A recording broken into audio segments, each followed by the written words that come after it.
our hand and we'll rise up from the dust. Oh, here we go, go, go, let us heal and grow. You won't be alone, we're unstoppable. Don't be afraid to show what we're going for. This is what we know. Here we come back to life, we're still breathing. Standing up, everybody's gonna see it. Oh, all you need to know is that we're holding on. Even if we fall, we will rise up and we follow the path that we believe in. No, we're not gonna stop until we reach it. Oh, all you need to know is that we're holding on. We rise up from the dust and claim our throne.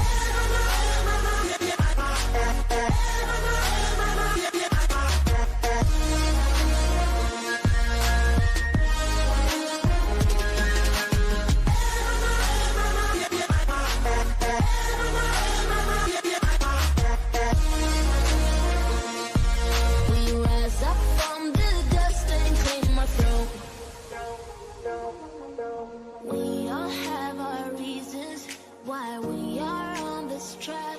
Oh, we all have our burdens, yeah, but we just keep on fighting and we never look back. Here we go, go, go, let us heal and grow. You won't be alone, we're unstoppable. Don't be afraid to show what we're going for. This is what we know. Here we come back to life, we're still breathing. Standing up, everybody's gonna see it. Oh, all you need to know is that we're holding on. Even if we fall, we will rise up and we follow the path that we believe in. No, we're not gonna stop until we reach it. Oh, all you need to know is that we're holding on. We rise up from the dust and claim our throne.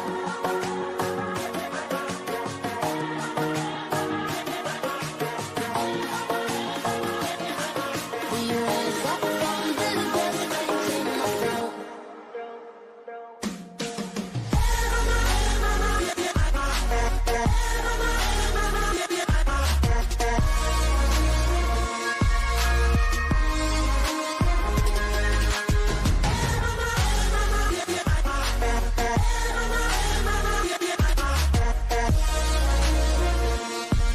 We rise up from the dust and claim our throne.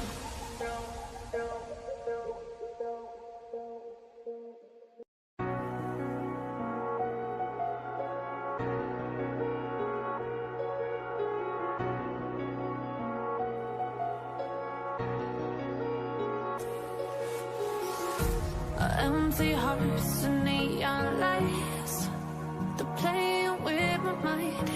Gotta get out of here tonight. Oh, I wanna run off and fly. And I'll tell myself it's fine to be alone, just to find somewhere that finally feels like home. Oh, oh, oh. I hate all this overthinking. Oh, oh, oh, oh. The more I swim, the more I'm sinking. Take me to a world of silver. No more heartbreaks, tears, painkillers. Take me somewhere unfamiliar. Bring me back to where we started out. Get me out of now. To where we started out. Get me out of now. To where we started out. La la la la la. Oh, oh. Get me out of broken hearts and starting fights, turning truth to lies. Gotta get up, stop wasting time. Yeah, I wanna run off and fly. And I'll tell myself it's fine to be alone, just to find somewhere that finally feels like home. Oh, oh, oh. I hate all this overthinking. Oh, oh, oh, oh. The more I swim, the more I'm sinking. Take me to a world of silver.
sea for a getaway. Car top down and we're driving just to feel young. Moving away to the sea.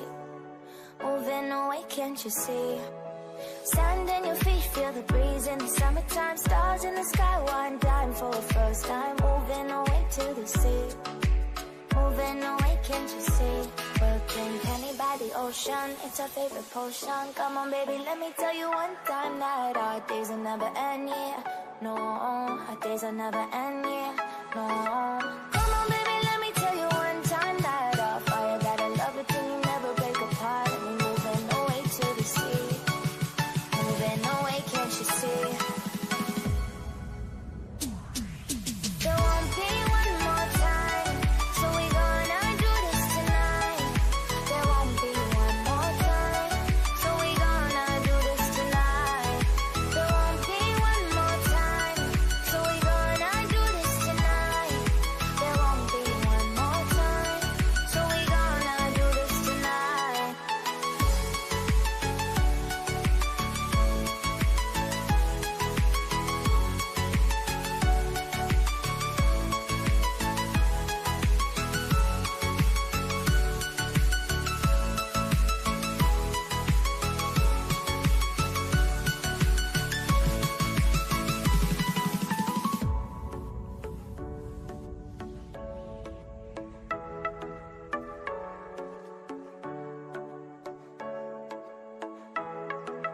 Get off your seat, clap your hands to the beat. Grab your champagne glass tonight. We toast to freedom in the Caribbean, yeah.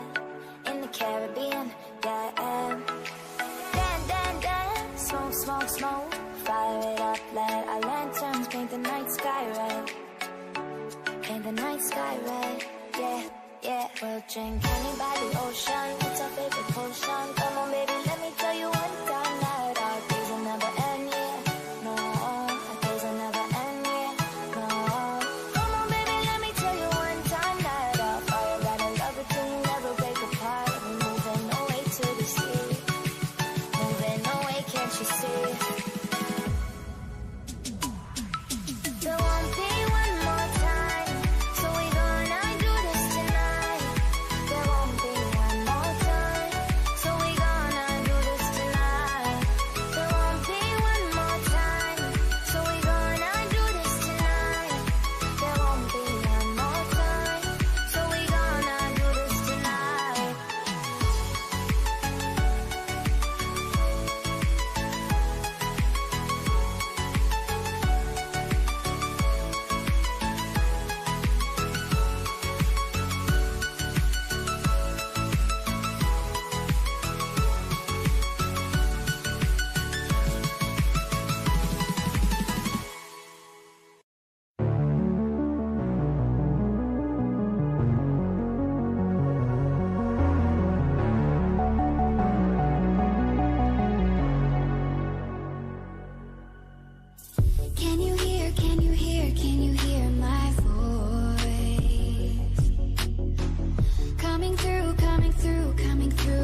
so desperate on my knees to break.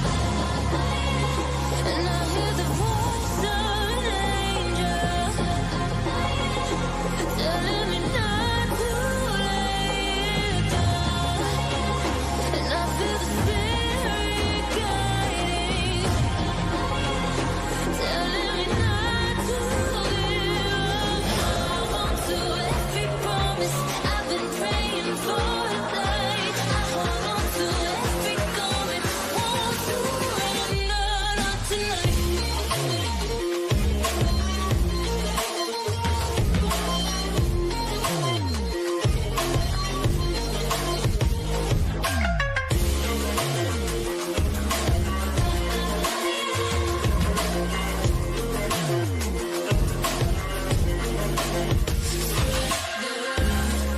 The shadow rises and I walk through the valley, but I won't let nothing take my heart away. I recognize the powers as they ready. Golden names, I break them one by one and dance to fade. And I hear the voice of an angel telling me not to lay it down. And I feel the spirit guiding, telling me not to live. Hold on to every promise I've been praying for. I hold on to every comment, want to surrender, not tonight.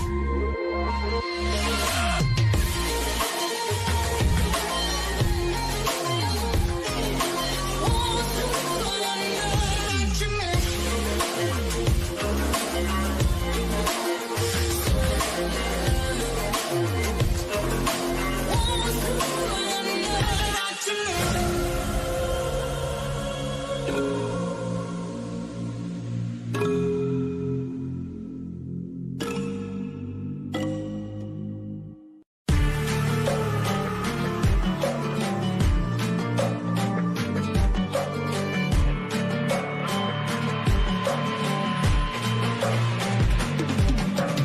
If we are one grain of sand in the middle of the ocean, can you try to understand how a touch can cause explosions? We're too great to be landed. We're too great to be standing. They never gonna stop us, flying at them like choppers, better took those risks, cool, but in my fists we fire starters, one out of a million will reach those heights, always get a feeling that I won't deny that work, never could toss, look at my eyes, I'm on the rocks, rise.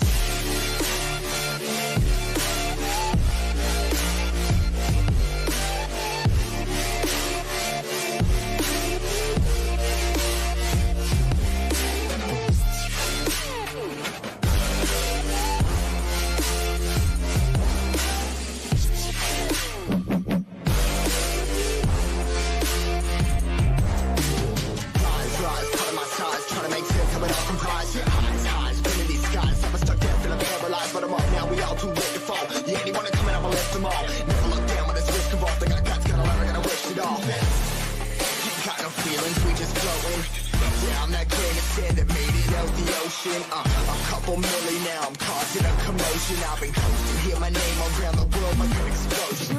Rise up,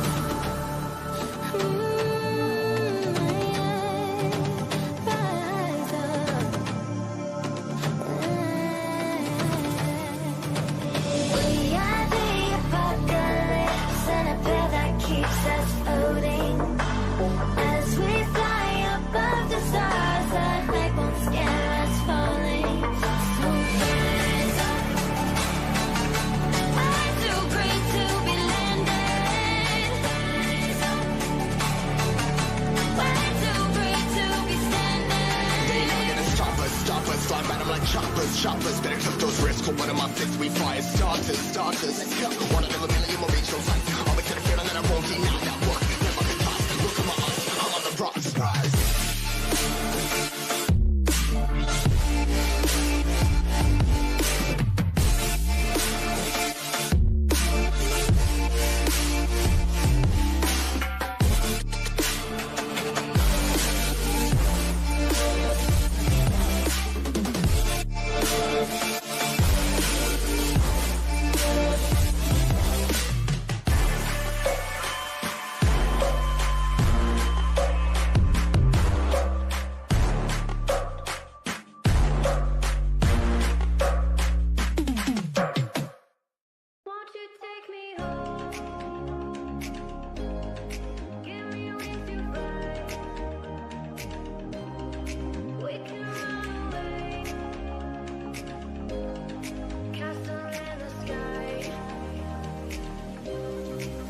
Won't you take me home and give me wings to fly? We can be alone in the castle in the sky.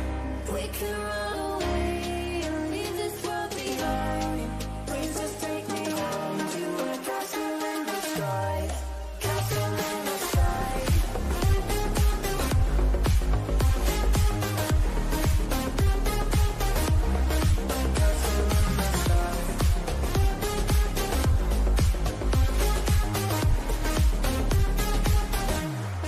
Won't you take me home?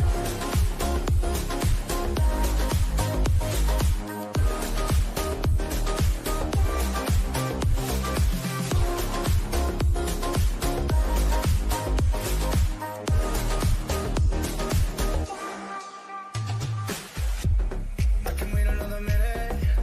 I can wait another second to be with you for an eternity. I feel like I am in a daydream. Every moment that I spend with you, with you. Won't you take me home and give me wings to fly? We can be alone in the castle in the sky. We can run away and leave this world behind. Please just take me home to a castle in the sky. Castle in the sky.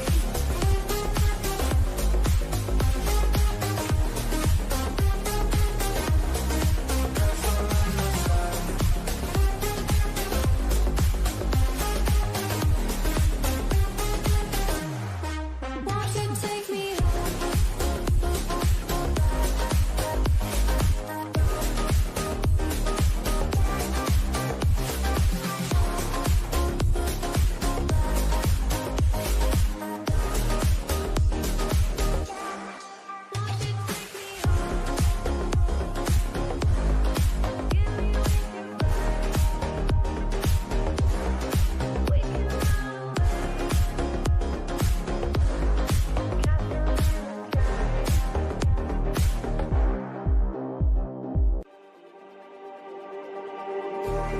Just like the street lights lit this town, like a fire in a blaze, gotta burn it down. Can't be afraid to leave this out.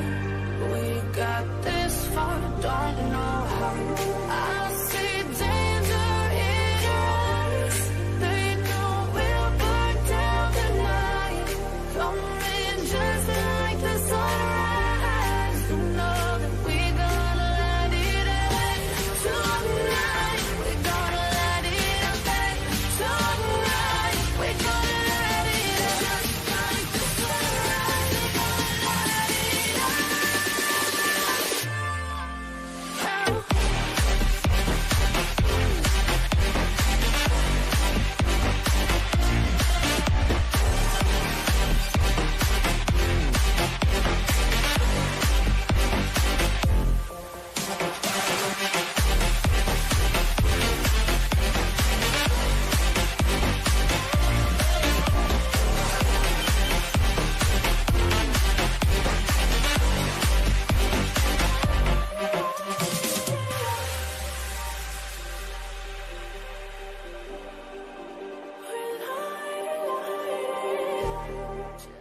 Spark that's breaking out.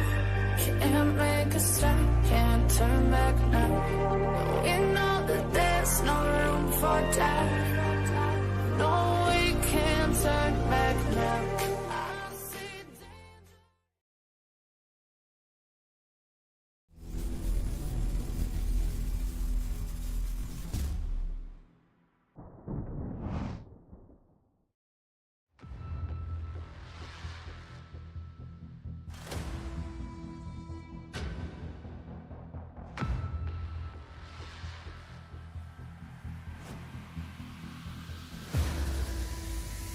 But oh my god, the James is taken low already. Can he take out a kill? Wants to go for it. Nevertheless, what amazing play by Storm success. But maybe I talked way too soon.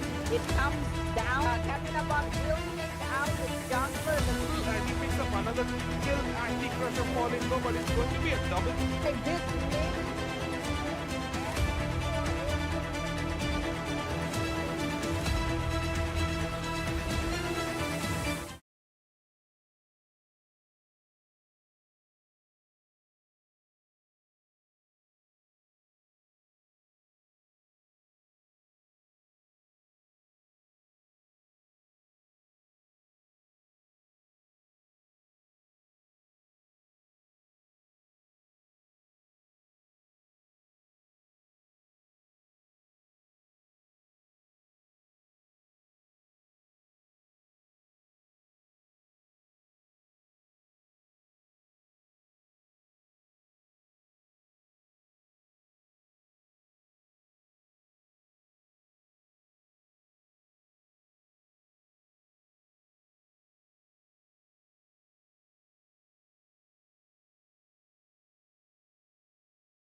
Hello, y'all. We welcome you warmly to the next step in competitive epicness right here in South Asia. With great pleasure, we are here at last, the SMG South Asia Legends Cup 2. And when we talk about SMG, we remember years of amazing tournaments, uplifting the league scene with poise and style. This is the ultimate gaming showdown right here, where the best teams of South Asia, from India, Bangladesh, and Sri Lanka, are mercilessly pitted against each other so that one stands tall as champion. As days go by, the competition becomes more fierce. More teams are hungry to take the throne while the veterans find themselves in a battlefield of destiny where their names shall be put to the test. Tonight, yet again, we celebrate League of Legends and bring to you competitive excellence, fierce rivalries, players of class and skill, and battles which shall be remembered in the League scene for a long, long time. We're here because we love League, you love League, and we thank you for your support. I am Siv, and along with me is Riftmark. Hello, everyone. Glad to be here. Excited for today's tournament. But before we begin with matches today, we must first pay homage to Temple of Kings, the most dominant team in Indian League of Legends esports so far, and the winners of the previous SA Cup.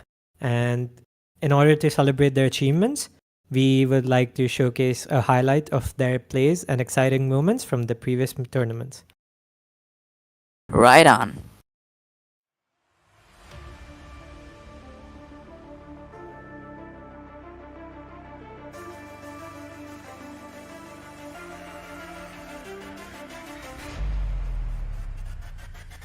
And there's a dragon fight right here. Katrina bot engaging with a flash here, but things are turning around. Possibly as it's a double kill for Katrina. Bot flies in and he's unstoppable as he picks up another kill. Anti-crusher falling low, but There's nothing to be done, however. So much damage by the Gwen thinking in this scenario. I mean,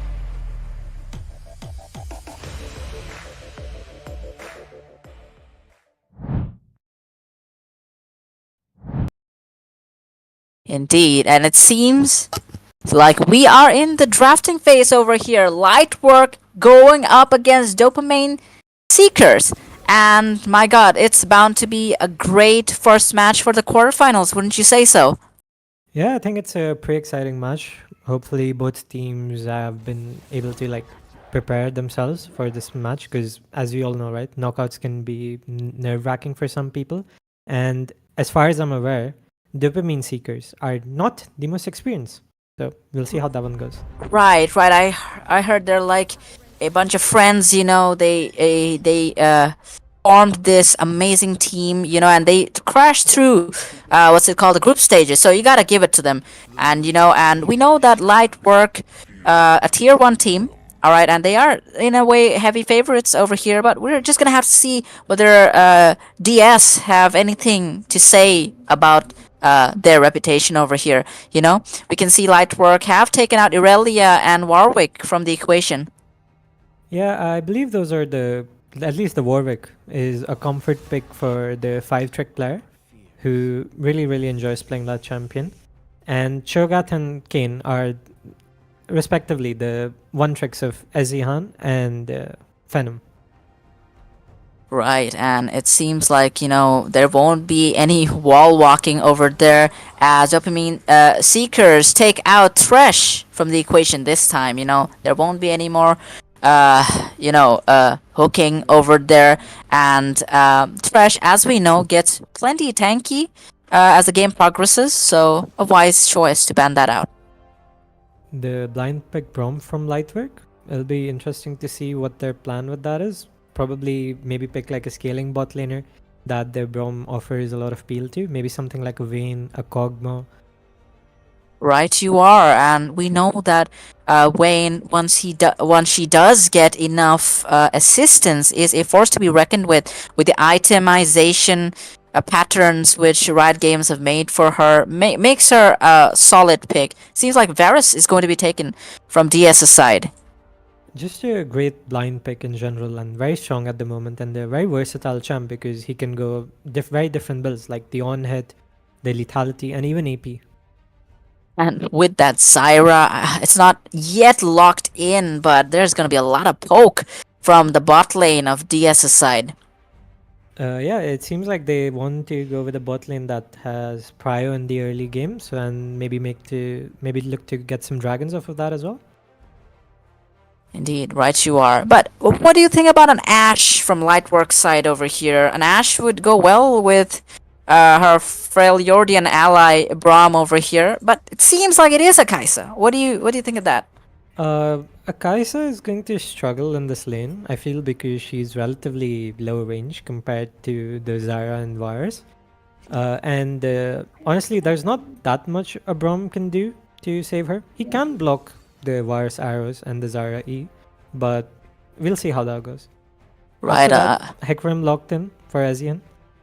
right, and a substantial amount of synergy would be required between Kaisa and Braum over here, and we know the Trioxy does go for Braum from time to time. So yeah, it's gonna be interesting to see that. And Hikarim, as a jungler, has always been strong, boasting good amount of CC as well as engage potential. What about Nocturne on the other side? Nocturne, I think, is just a comfort pick again for the dopamine seekers. And honestly, a champion that is pretty strong. We've seen it in pro play a lot. He makes great use of the new Hexblade because not only does it give him haste on his ultimate, but also movement speed and attack speed, all the stats he wants. Right. It actually plays in well with Nocturne's kid. And we can see as we move on to the second banning phase, Akali and Aatrox being taken out of the equation over here. So far, the bot lanes and the jungles have been picked, and I will have to say Lightwork seem to have a very solid balance combination so far, whereas Dopamine Seekers have a rather aggressive poke style and hard engage combination on the other side. Yeah, they're a lot stronger in the early game on the bot lane at least so far, which should maybe help the Nocturne to free farm so he can maybe get to his level 6 without any worries. The Indeed. Aatrox ban that's coming in is probably towards the top side, right? Strong great blind pick and a champion that the Lightwork top laner does seem to enjoy a fair bit. Fair. I hear he's a top lane bully. Likes to play champs like these. So yeah, they are taking Aatrox out so that Lightwork does not have the luxury of picking him. And on the other hand, we've got Syndra being picked. Syndra deals tons of damage, and Kled being on the side of Lightwork makes it so that they not only have good engage, but a lot of sustainability. Honestly, I think just with this pick, right, like we will probably see a lot of action in the top lane because Claire is a champion that likes to go in. And if I'm being honest, considering that there is a significant difference in the ranks of these teams, we will definitely see a bunch of kills coming out there. Right, indeed. And we see that Mordekaiser is picked, not a generic mid laner from Lightwork's side. However, they do seem to be having a very solid drafting phase so far. A good amount of sustainability, tons of damage, but we gotta give it to Dopamine Seekers for going for Malphite, the Rock over here. Wouldn't you say so? Yeah, also as for the Mordekaiser being mid, right? Like I think it's actually a flex pick. I think they didn't want to blind pick their top laner, so they picked like two different kinds, and they're probably gonna flex their Kled mid. I would think so, because I've seen it in pro play at least. Caps has picked it in the past. It'll be interesting to see though where it does actually end up going. Indeed. I mean, it would be interesting to see Kled in the mid lane, that's for sure. But I'm loving the Syndra slash Malphite slash Nocturne pick. On Dopamine Seeker side, they are so aggressive. They would be looking forward to those first-hand engages over there. And, Varus with his ultimate and Zyra on the other side. So much CC and so much damage potential. I'm just gonna have to see how this match pans out because I can't really, bet on any side right now. Even though Lightwork is like heavy favorites so far, right? Yeah, that's true. I as you rightly said though, Dopamine Seekers, even though they are a team that's let's put it straight, right? Like they're supposed to be a lot worse than the opponents, but they have a lot of go buttons, very simple go buttons on most of their champions. And I really like that for them because it makes the way that they want to play out really simple. And honestly, if Lightwork don't respect them, it may be actually quite difficult for them because a lot of their champions in the early game are quite weak. Before the Hecarim starts to get his ult and a couple items, before the Mordekaiser gets his Liandry's Riftmaker, there's not a lot that they can offer. Well analyzed over there, and yeah, as I had said, Dopamine Seekers just have that go button. They have the damage. We're just gonna have to see whether Lightwork is able to defend against all of the hell which Dopamine Seekers are gonna send their way. They're looking to play aggressive. This entire team combination screams aggression over here. Vera, Zyra, Malphite, Syndra, Nocturne, they will be willing to take those engages. Will Kled and Mordekaiser, even Hecarim, survive the onslaught? We are yet to see that. Will they be able to deal substantial damage, or will they be able to reach their backlines? We're just gonna have to see. Yeah, I agree with you. Like honestly, the thing that I'm the most interested in the early stage of the games will be how the Kled plays it out, because I feel like he has a little bit. He's someone who's very strong early, wants to look for fights, skirmishes, dives, but that doesn't really fit too well with the other champs who really want to do not much until at least the mid game. So it'll be quite interesting to see how he decides to play it out. Indeed. It seems like DS's mid laner has a range advantage over here. And if Kled or Mordekaiser want to walk up, the jungler is going to be right there. I can imagine Nocturne going for early ganks pre-6. So yeah, Lightwork have to be careful. Their early game is very, very important. If Hecarim falls behind, it's going to be hellish for them to come back. Of course, I know Braum is going to be doing whatever he can to perhaps protect Kai'Sa. Kai'Sa will need to scale substantially to deal with the onslaught of DS, but yeah, it's a tough shot. Well, with the draft and the delay ending, we should be heading over into the game as soon as we can. Right, and we would like to thank all of you who are watching. Thank you for making this happen. South Asia Legends Cup, it's such an honor to be casting alongside Riftmark over here, for SMG over here, and yeah, we're celebrating League of Legends, so let's have a great night, shall we? Yeah, I agree. It's honestly so great to see the League of Legends community in India steadily growing, and SMG has been a big part of it. They are one of the pioneers of the esport in this country, and we would all like to thank them for it. Indeed, much thanks to them. And yeah, I just can't wait for the games to begin. It's going to be a party, all right. I'm looking forward to some amazing games, and I believe TOK, the reigning champions, will be having a match tonight, right? Yeah, they have qualified and are participating this time. Right, and I'm really looking forward to that.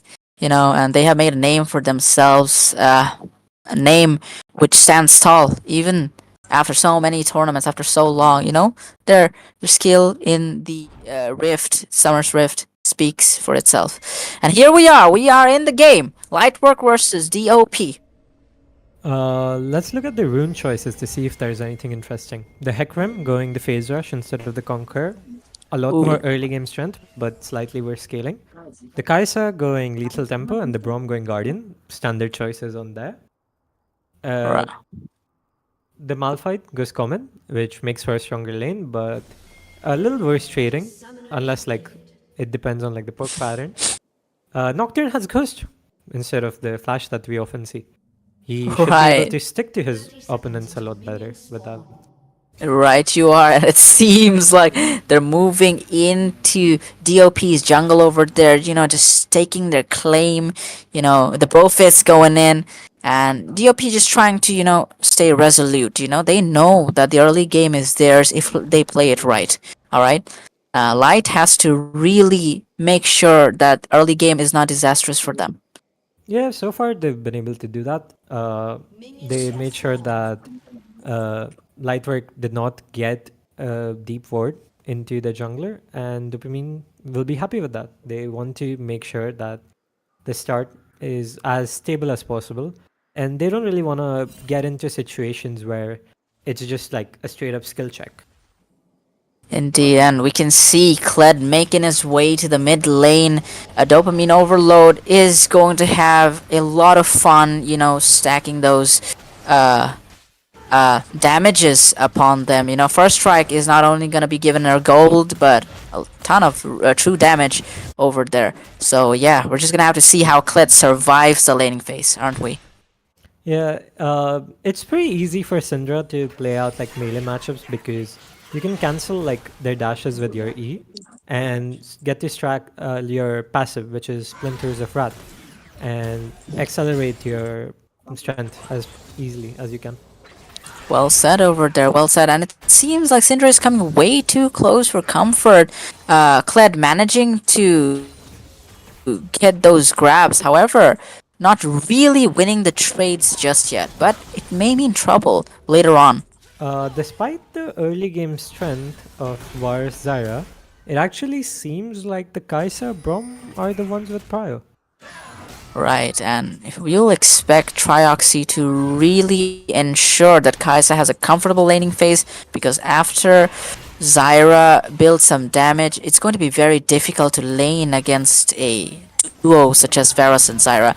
As you can see, Zyra already doing so much damage from that range. Braum just can't match that. You're correct. It's should be a lane that is heavily in favor of the Varus Zyra, but I guess at the end of the day, the skill differential is making it up for it. And it's Speaking of interesting skill to see Kled getting the first blood over there. I mean, I don't know.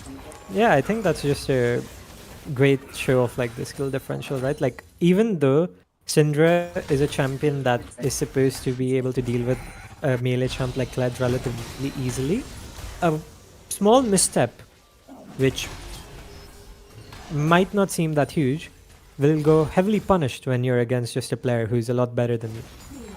Because Kled, as a champ, right, is just so aggressive early game. And it And seems you really like have to Kai'Sa is dealing so much damage to the Zyra over there. Just flashes away to safety, right? Yeah, it seems like the side of Dopamine managed their wave a little poorly and are stuck in a position where they kind of have to overextend and look for fights. And it seems like Dopamine will have a breath of relief, perhaps a kill onto Bancho over there. And my god, Mordekaiser goes down. A very cheeky gank from the Nocturne over there, wouldn't you say so? Yeah, I think that honestly it should have been expected by the top laner, but I guess like he didn't and had to pay the cost. Right, and these early game mistakes will be very consequential. Zyra walking up so far ahead. Adox Call just takes out C9 Dead Skull. It seems like Varus will be going down as well, perhaps, but no, just goes into safety. But it's very tough seeing Zyra just walk up like that, considering her flash is down. Yeah, I think this is like a mistake I've seen many people do, right? The wave is just stacked up for Lightwork, and it's just not somewhere you can really look to fight them in. But the Zyra steps up and has to die. Right, and you can see in the replay over there, expertly done by Trioxy over there, just goes right ahead, ensures that the stack is put up Zyra. The cleanse will not help the Varus. It seemed like it was a bit late as well. The cleanse was rather late, but yeah, nothing to do over there but to fall. No sums left over for them. It should make them a pretty easy target for the Hecarim if they manage to screw up their wave again. Right, and the aggression we expected from DOP, although slightly shown to us by the Nocturne gank topside, Mordekaiser did get taken down. Nevertheless, the bot lane does not seem to be having a lot of fun. That is true. Although if you do look at the CS diff, it's actually not that big, but it should be the virus who's winning. But Kai'Sa's winning by a little bit.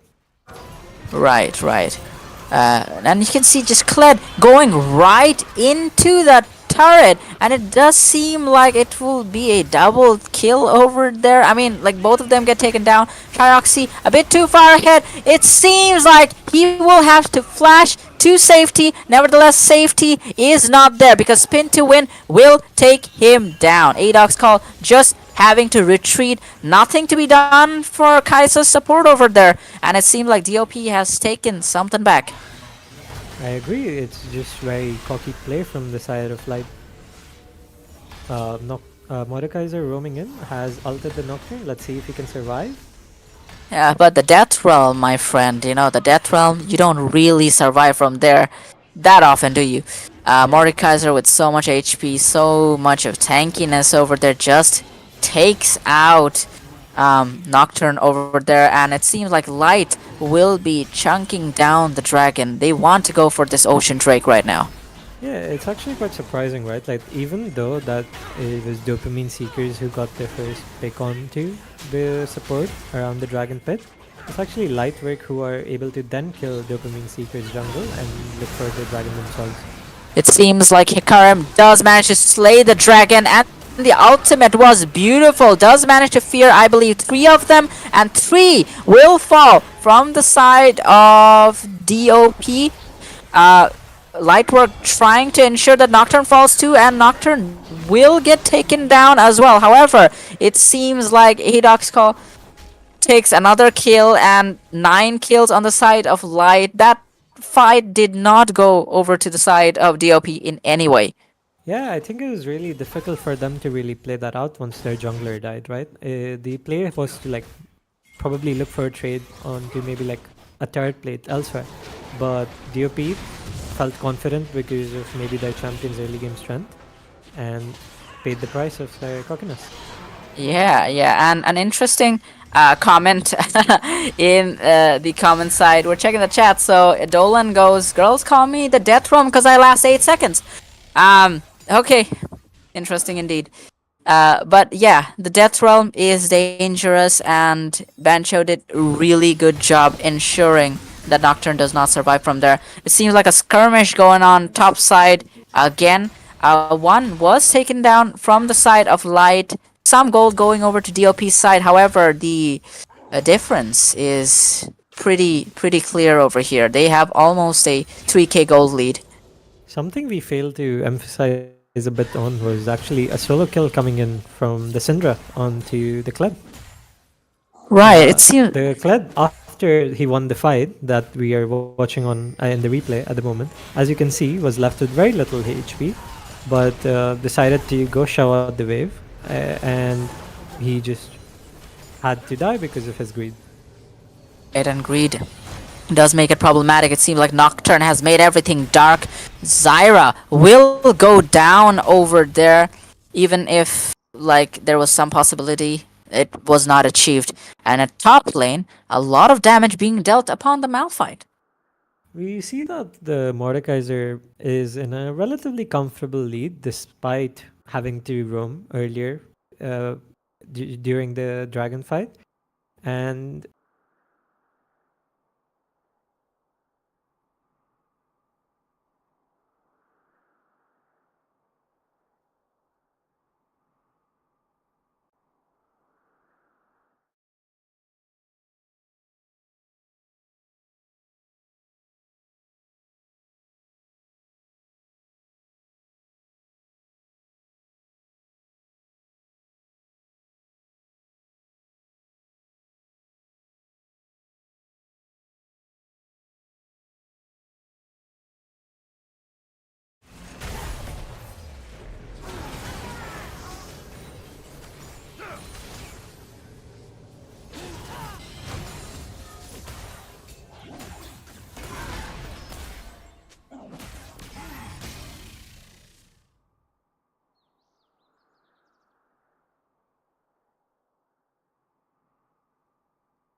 I don't remember for sure.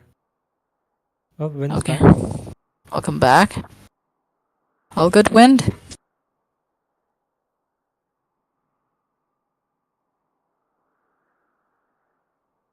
Okay, okay.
it up, stop wasting time. Yeah, I wanna run off and fly. And I tell myself it's fine to be alone, just to find somewhere that finally feels like home. Oh, oh, oh. I hate all this overthinking. Oh, oh, oh, oh. The more I scream, the more I'm thinking. Take me to a world of silver, no more heartbreaks, tears, painkillers. Take me somewhere unfamiliar, bring me back to where we started out. Get me out of now, to where we started out. Get me out of now, to where we started out.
To the sea for a getaway, car top down, and we're driving just to feel young. Moving away to the sea, moving away, can't you see?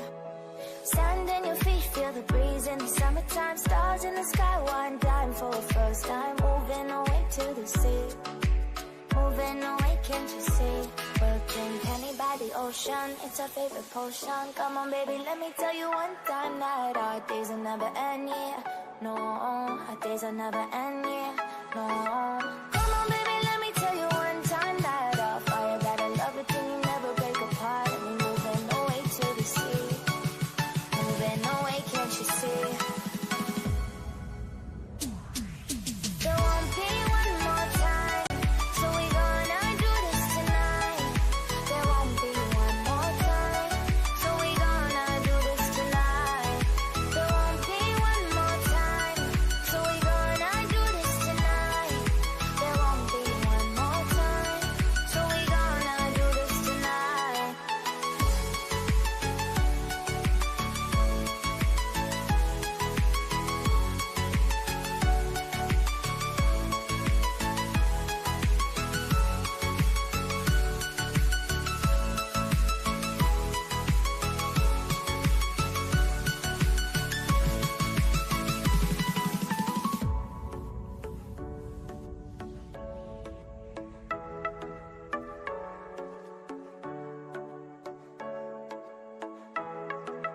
Get off your seat, clap your hands to the beat, grab your champagne glass tonight. We toast to freedom in the Caribbean, yeah, in the Caribbean, yeah. Dan, dan, smoke, smoke, smoke, fire it up, let our lanterns paint the night sky red. Paint the night sky red, yeah, yeah. We'll drink honey by the ocean, it's our favorite potion. Come on baby, let me tell you one time that our days will never end, yeah. No, our days will never end, yeah. No. Come on baby, let me tell you one time that our fire got a love it till you never break apart. We're moving away to the sea, moving away, can't you see? There won't be one more time, so we gonna do this tonight. There won't be one more time, so we gonna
Wind Chaser?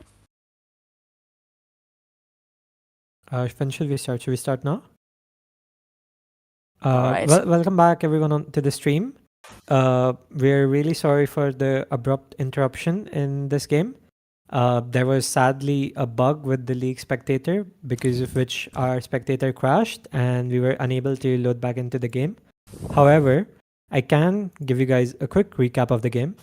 Despite a hard-fought battle, unfortunately, Dopamine Seekers fell to Lightwork, who were able to close out the game relatively quickly. Despite the sad loss, I think Dopamine Seekers can still leave with their heads held high. And indeed, they do deserve to keep their heads held high. You know, they did move through the group stages, shattered through it, and went into the quarterfinals. Nevertheless, they do fall at the hands of Lightwork, who arguably had a considerably weaker combination in the drafting phase.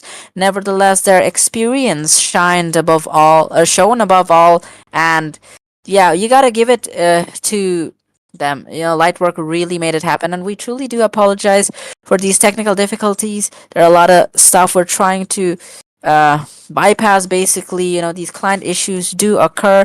Nevertheless, we are willing to move on to the second match of the quarterfinals for tonight, so please stay with us. It's bound to be a blast. The Radiants go up against Team Ascent. Please stay with us. Thank you. Thank you.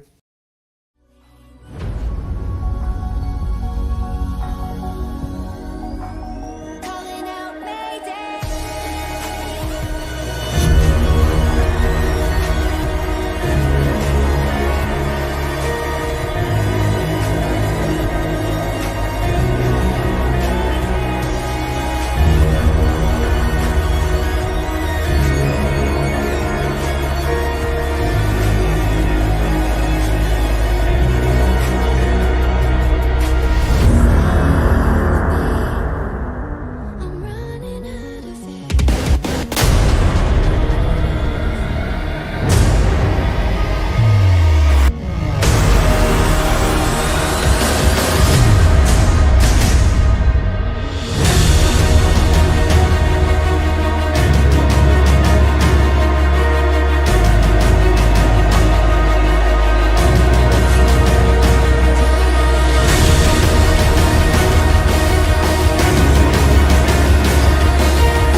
cool, but in my fist we fire starters.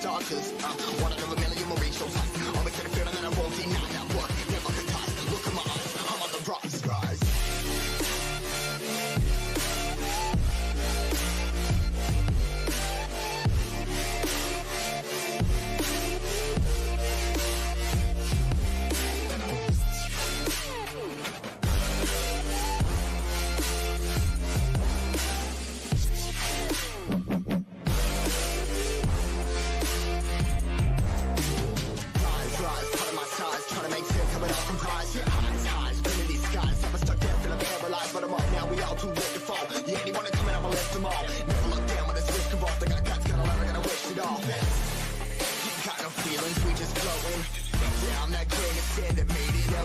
A couple milli now, I'm causing a commotion. I've been coasting, hear my name around the world like an explosion. Rise up,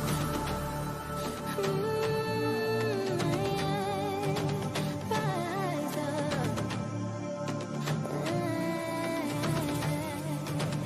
We are the apocalypse, and a path that keeps us floating.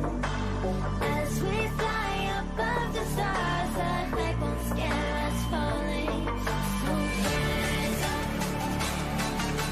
I'm too great to be landed. Rise up.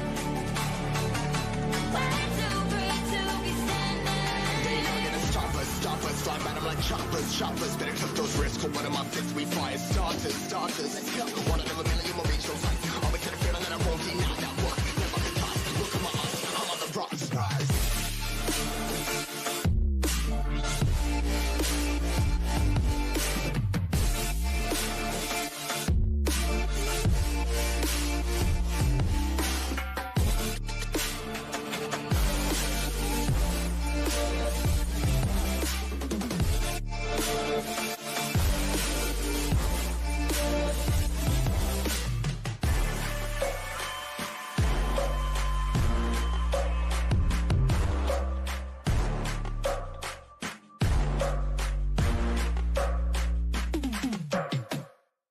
Won't you take me home? Give me wings to fly. We can run away. Castle in the sky. Won't you take me home and give me wings to fly? We can be alone in the castle in the sky. We can run away and leave this world behind. Please just take me home to a castle in the sky. Castle in the sky. Castle in the sky.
Hello, everyone, and we warmly welcome you back to SMG South Asia Legends Cup 2. And when we talk about SMG, we remember years of amazing tournaments, uplifting the league scene with poise and style.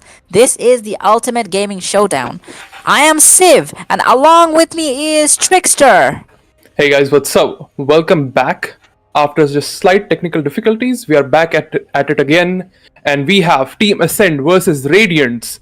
Great team overall. Both of these teams are really great. I have actually seen these guys playing the qualifiers, and oh my god, Radiants!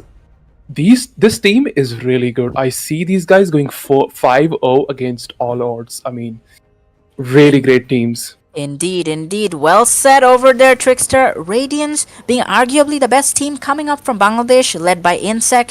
They have shown their spirit time and again, and when they go up against a team as awesome as Team Ascend, you can expect that it'll be one epic showdown there in the Summoner's Rift. And we're here in the drafting phase, and I can't wait to see how this goes. Yes, definitely. Well said. And Team Ascend banning Rengar, Mordekaiser, and Renekton. Target banning top laner here, two top laners. It's very interesting to see. And on the other hand, we have Akshan and Aurelia, both strong champions. Akshan, especially in this patch, is actually pretty good, and Aurelia obviously is a great pick. Indeed, Aurelia is a good pick, and it seems like the Radiants want to have nothing to do with her this game. We'll straight up ban her out. The Hui ban over there is respectable because I've seen good Hui players absolutely decimate their opponents. So yeah, and it's like Rel, arguably my favorite champion, my main, being picked over there, and I feel it is for Twinsy, a very close friend of mine, and yeah, I believe Twinsy will be going for that Rel. Hui, like you said, Hui for me honestly is a really hard champ to play a lane against, because Hui, being Riot's latest champion, does have a lot of those abilities that you are trying to cope with in the lane. So yeah, Hui is a really hard champ to lane against. While we have Darth Reaper picking Xayah as ADC, Xayah and Nautilus, the synergy is definitely there, I can see. And Misfortune, this patch, especially Misfortune, Lethality Misfortune, like introduction of the new lethality items, Misfortune, I think is also a very good pick here. Really well said over there, Trickster, and you can see that the combination from Team Ascent's side is really coming together with an ADC, which is basically a machine gun Xayah, not only having a lot of attack speed and crit damage, will be able to play very safe, especially whenever Twinsy goes in for those rel engages. The Magnet Storm isn't gonna be able to do much to a Xayah, which goes untargetable. Yeah, actually well said. And looks like we have Graves jungle versus Zac jungle. Zac being an excellent tank, and Graves is just really not a great tank shredder. I would like to see like a really interesting matchup here between these two jungle. I would really like to see, because I've actually never seen this kind of matchup before. So yeah, Graves jungle versus Zac jungle. Graves obviously not being a really great tank shredder, and Zac is absolutely a great tank. Yeah, great, interesting pick here on the jungle side. What do you think?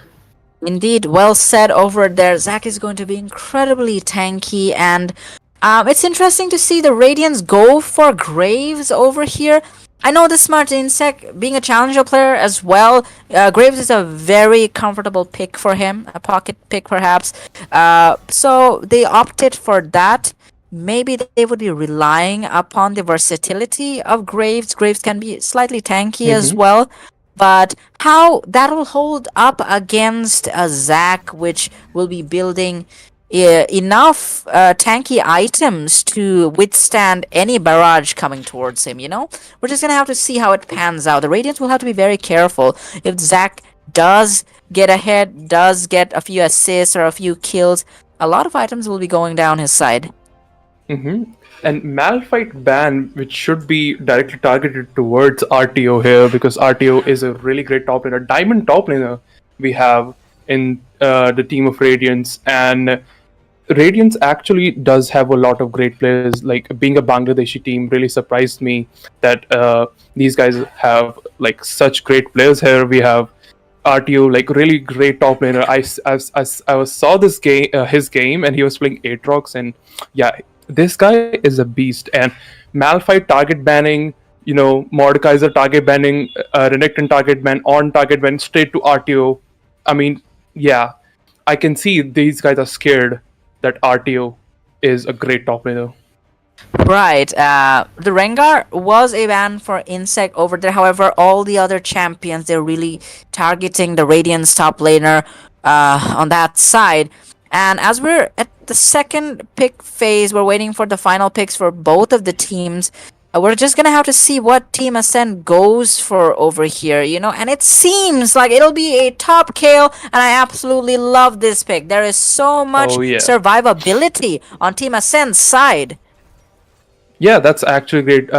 Kale definitely scales very great up until the late game, and that Kale ult is definitely going to save the more squishy champion that they have. That is the only squishy champ, I believe, and that is Zaya. While on the other hand, we do have a lot of squishy champs. We have Aizen, Misfortune, very squishy. Victor can be squishy up until the early and mid games as well. So yeah, they have great survivability, great tankiness on the blue side, but on the red side we do have somewhat squishies. But yeah, RTO getting a comfort pick here with Aatrox. Like I said, he's really great at Aatrox, so it would be really interesting to see Kale versus Aatrox, who would win.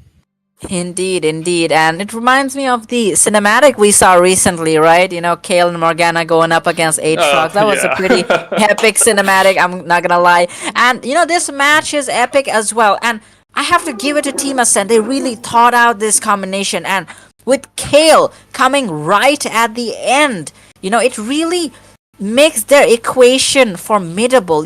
Considering Diana is a do or die champion, goes right in, pulls the opponents into that circle and just does so much damage with her ultimate. There's Zac as well. I feel Team Ascent has an incredibly balanced combination over here, boasting sustainability, incredible damage, and substantial engages. Wouldn't you say so? Yeah, definitely. But talking about incredible damage, we have Misfortune's ult, the barrage. Fair. I mean, that's a lot of damage right there. And to be honest, any team fight cannot get away with that ult, because that is just a team fight turner right there. Misfortune ult literally obliterates anyone that comes in front of that ult. So yeah, really interesting to see. There is definitely a lot of damage. We have RTO's Aatrox as well. Victor that also scales incredibly at the late game.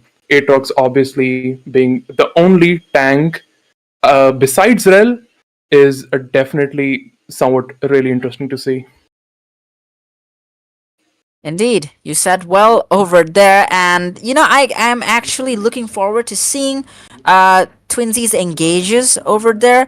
Along with Misfortune's ultimate, it's gonna be devastating, and if RTO does manage to lock down the engages, it's going to be really troublesome for Team Ascent. However, with the combination they have, it seems like Team Ascent will be looking to play it very balanced, considering they excel in most parts.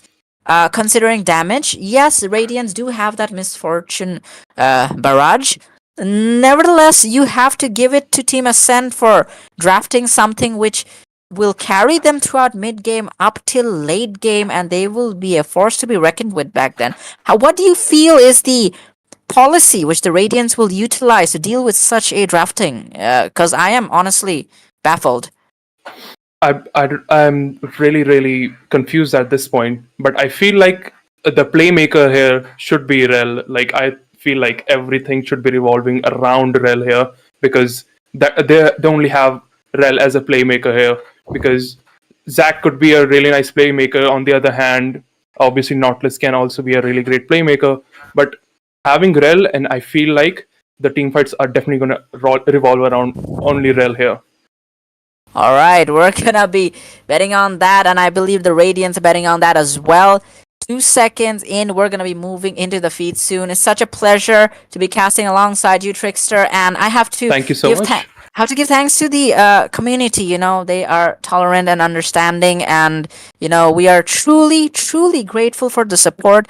We're doing all of this so that you guys have a good time. You know, it is pretty chilly still. We're waiting for, I at least am waiting for summer to return. But yeah, we're gonna have a great night of League, and yeah, excited, really excited. Looks like you're not a winter person because I am. But anyways, let us guys know, in the chat, what do you think about the new items, the new changes that we have in this season? Really interesting changes, and I would really love to see these guys perform. These guys go against each other with those new items because, yeah, let's see what these guys cook.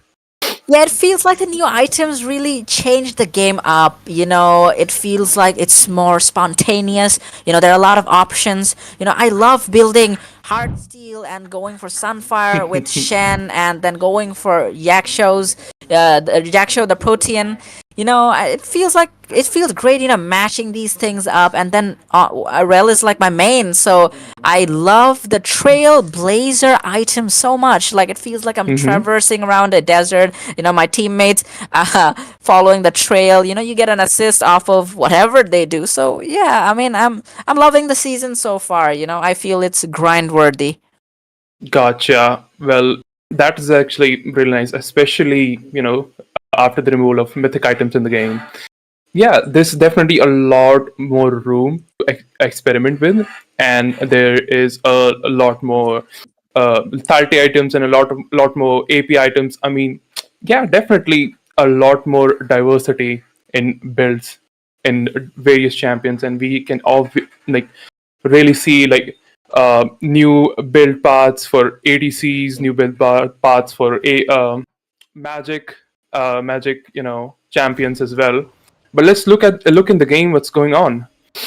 Right, and it seems like we are getting the feed over here. Everyone is ready. Rel being the vanguard over here. I'm excited to see how Twinsy performs over here. Nevertheless, you gotta give it to Team Ascend for drafting something so beautiful. The Radiants will need to be on their toes. You know, they have to be very careful, because if they lose this early game, it's gonna be very difficult to have that damage to deal with Ascend's side. Yeah, exactly. And if you look at here, we have Penta as a mid laner, surprisingly, and playing Diana as well. Mid lane Diana is actually a really sleeper pick, to be honest. Like, in my opinion, mid lane Diana is a really sleeper pick, because that damage that Diana deals when she gets his ult is absolutely amazing, especially against a lot of mid laners that could potentially bully you. Diana can bully you back even 10 times, which is really nice to see Penta being Diana in mid lane. Right, and Diana is in great hands. Penta is an expert player, and we would expect to see him really matching Insec over here, because we know Insec really excels at the jungle. It's calculated for him. But Penta, if it's anyone, it may just be Penta. Yeah, that's exactly right. But what do you think? What do you think? Diana versus we have Victor. Who do you think will win? Diana versus Victor. Well, we're just gonna have to see what happens over there. As you had said, Victor scaling is going to be problematic. And yes, I thought Diana was in the jungle. Apologies, but yeah, we're just gonna have to see how fed Diana manages to get. It seems like Misfortune will be grabbed over there. Rel is in her dismounted form, and Twinsy will just have to walk back. That was pretty risky. Oh yeah, Misfortune taking a lot of damage here. Looks like has to, surrender the lane prio here. But looks like Penta is getting a lot of damage from Victor here early game. Well, that's about expected, because Diana at the end is a melee champion and Victor is a long range champion. So CEO is trying to deal a lot of damage so that he can lane quietly, and Penta has to get scared off and backing off. Right, it seems like a lot of action in top side as well. You know, it's going as it's supposed to. Basically, RTO really pushing rock, paper, scissors over there, and, you know, Kale just needs to hold on. You know, it's a fasting game over here, and the mid lane. However, you have to give it to a CEO for doing a lot of damage onto Penta over there. However, Penta seems to be resilient, and with that Doran's ring, will be able to heal up a certain chunk of the HP lost. Yeah, that's great. Well said. Well, we would see Graves top side right now. He's about to clear his jungle, and look, interesting to see Aatrox just sitting there. RTO is sitting there in the bush right now. Oh, looks like he's trying to get some poke down to Kale. Well, Kale is just a incredibly scaling champion right at the end game, so obviously we would not see Kale in a lot of fights, but Kale is just really playing safe at this point. Any attempt to pressurize Kale over here will be formidable for RTO in this regard, because once Kale does manage to hit level 6, not only will she have the range, but it's going to be problematic because the jungler will be coming right in. Hold that thought, however. It seems like Insect is right there. Kale is so deep within enemy territory. Probably thought she could take out Aatrox over there, but to no avail. Insect seems to have secured the first kill. On the other hand, Penta will just get out of that trap. CEO did so much damage onto Team Ascent's mid laner. Great first blood by Graves here, and I mean, look at that replay right there. I mean, at that point, Kale just cannot do anything and just to fall in his own demise right there. RTO just gladly gives the kill away to Insect. But yeah, very unfortunate, very unfortunate for Kale.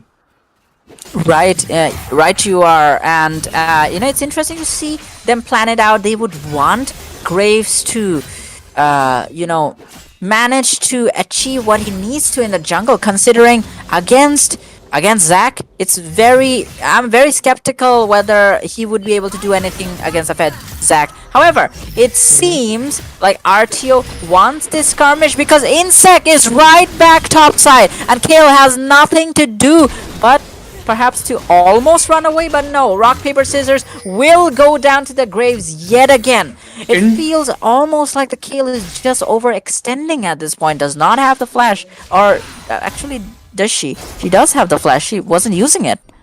Oh yeah, interesting flash usage by Insect there. I'm pretty sure he would have already got Kale there, but still, it's fine. And looks like a dragon is spawning in, Void Grubs is getting taken by Radiants here. Looks like the first 3 Void Grubs are going to be given to Radiants at this point. And looking at bot lane here, Prio is surprisingly with the hand of Ascent here, and Insect mid lane looks like he's looking towards Penta. Penta dealing some damage here. Oh, looks like in bot lane we have a great fight coming in.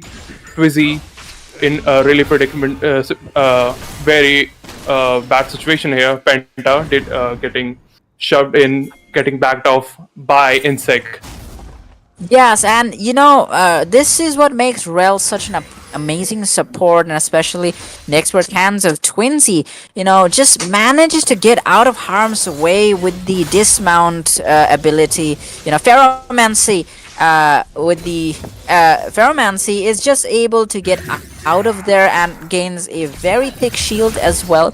But yeah, we can consider that the Radiants are at the driver's seat so far, boasting above 5k gold lead over here, and it's 6 minutes into the game. And we usually say it's not substantial as it's so early in the game. However, it seems like rock, paper, scissors is on the other side of the map. Does he have his ultimate? Will he be using it? And no, RTO has taken down the winged angel, and it seems hellish for Team Ascent's top laner at this point. Yeah, really great fight right there.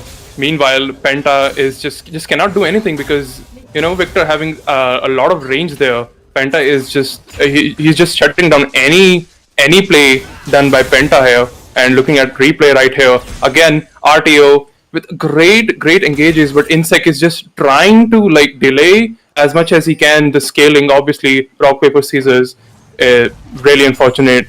3 kills for Radiants, and look, if you look at the gold difference right here, 12.7k gold in against 5.8k gold. Like those 3 kills with the first blood as well, just really puts them in a really great start. Really well said over there. And when we look into the comments over here, Nipun Netranjana says, why pushing top without vision? And that is exactly our question as well. In a match of this stature, you have to be careful, my friend. You know, Insect has been camping topside as if it's his own island. You know, and RTO is happy to oblige him. It seems like Dart Reaper does go for something just to push CEO off that turret, making sure that the objectives stand, but it does not seem too good for Team Ascend at this point of the game, you know? At this point, the CS difference is substantial between Aatrox and Kale right here. Kale is just really having a hard time, and Insec is making sure that Kale gets a hard time because obviously Kale just really scales at the very end game, and they just really don't want that scary person like roaming around, you know, as soon as she hits level 16.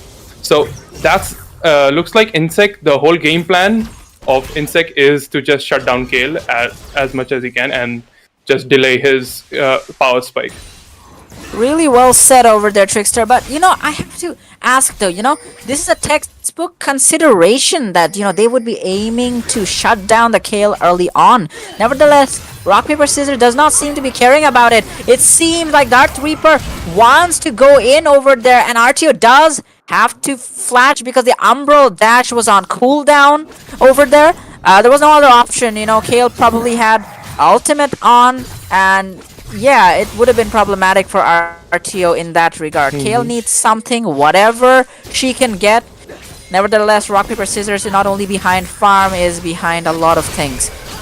Oh, looks like Penta is looking for engage here. He jumps on to CEO right here, but Victor is... Oh my god, ult coming in from Penta. Insect coming back in top. Looks like there's a huge fight here. Ult comes from Aatrox. RTO gets slain down by Rock, Paper, Scissors here. Insect is the only last man standing. He has to run because there's nothing much he can do. Death Reaper still has his passive up, but Death Reaper doesn't want Insect to go anywhere, and shutdown is given Kale. And it seems like a battle is ensuing at bot lane as well. Will CEO be taken down by Penta? However, it seems like both of the mid laners will be down. Twinsy manages to hit that stun just enough to ensure that the Xayah is at 1% HP, and Aizen does manage to take down that Xayah. Nothing else to be done for the Nautilus as he walks a lonely way back to his turret. Cannot make it over there as well. However, it seems like a teleport is coming in. Kale wants vengeance. Twinsy realizes that Misfortune needs to live. However, Misfortune will not live because Penta is right there in the nick of time. And my goodness, it seems like Team Ascent is back at it. Exactly. I didn't really expect Penta to be there. But looking at the replay right here, great.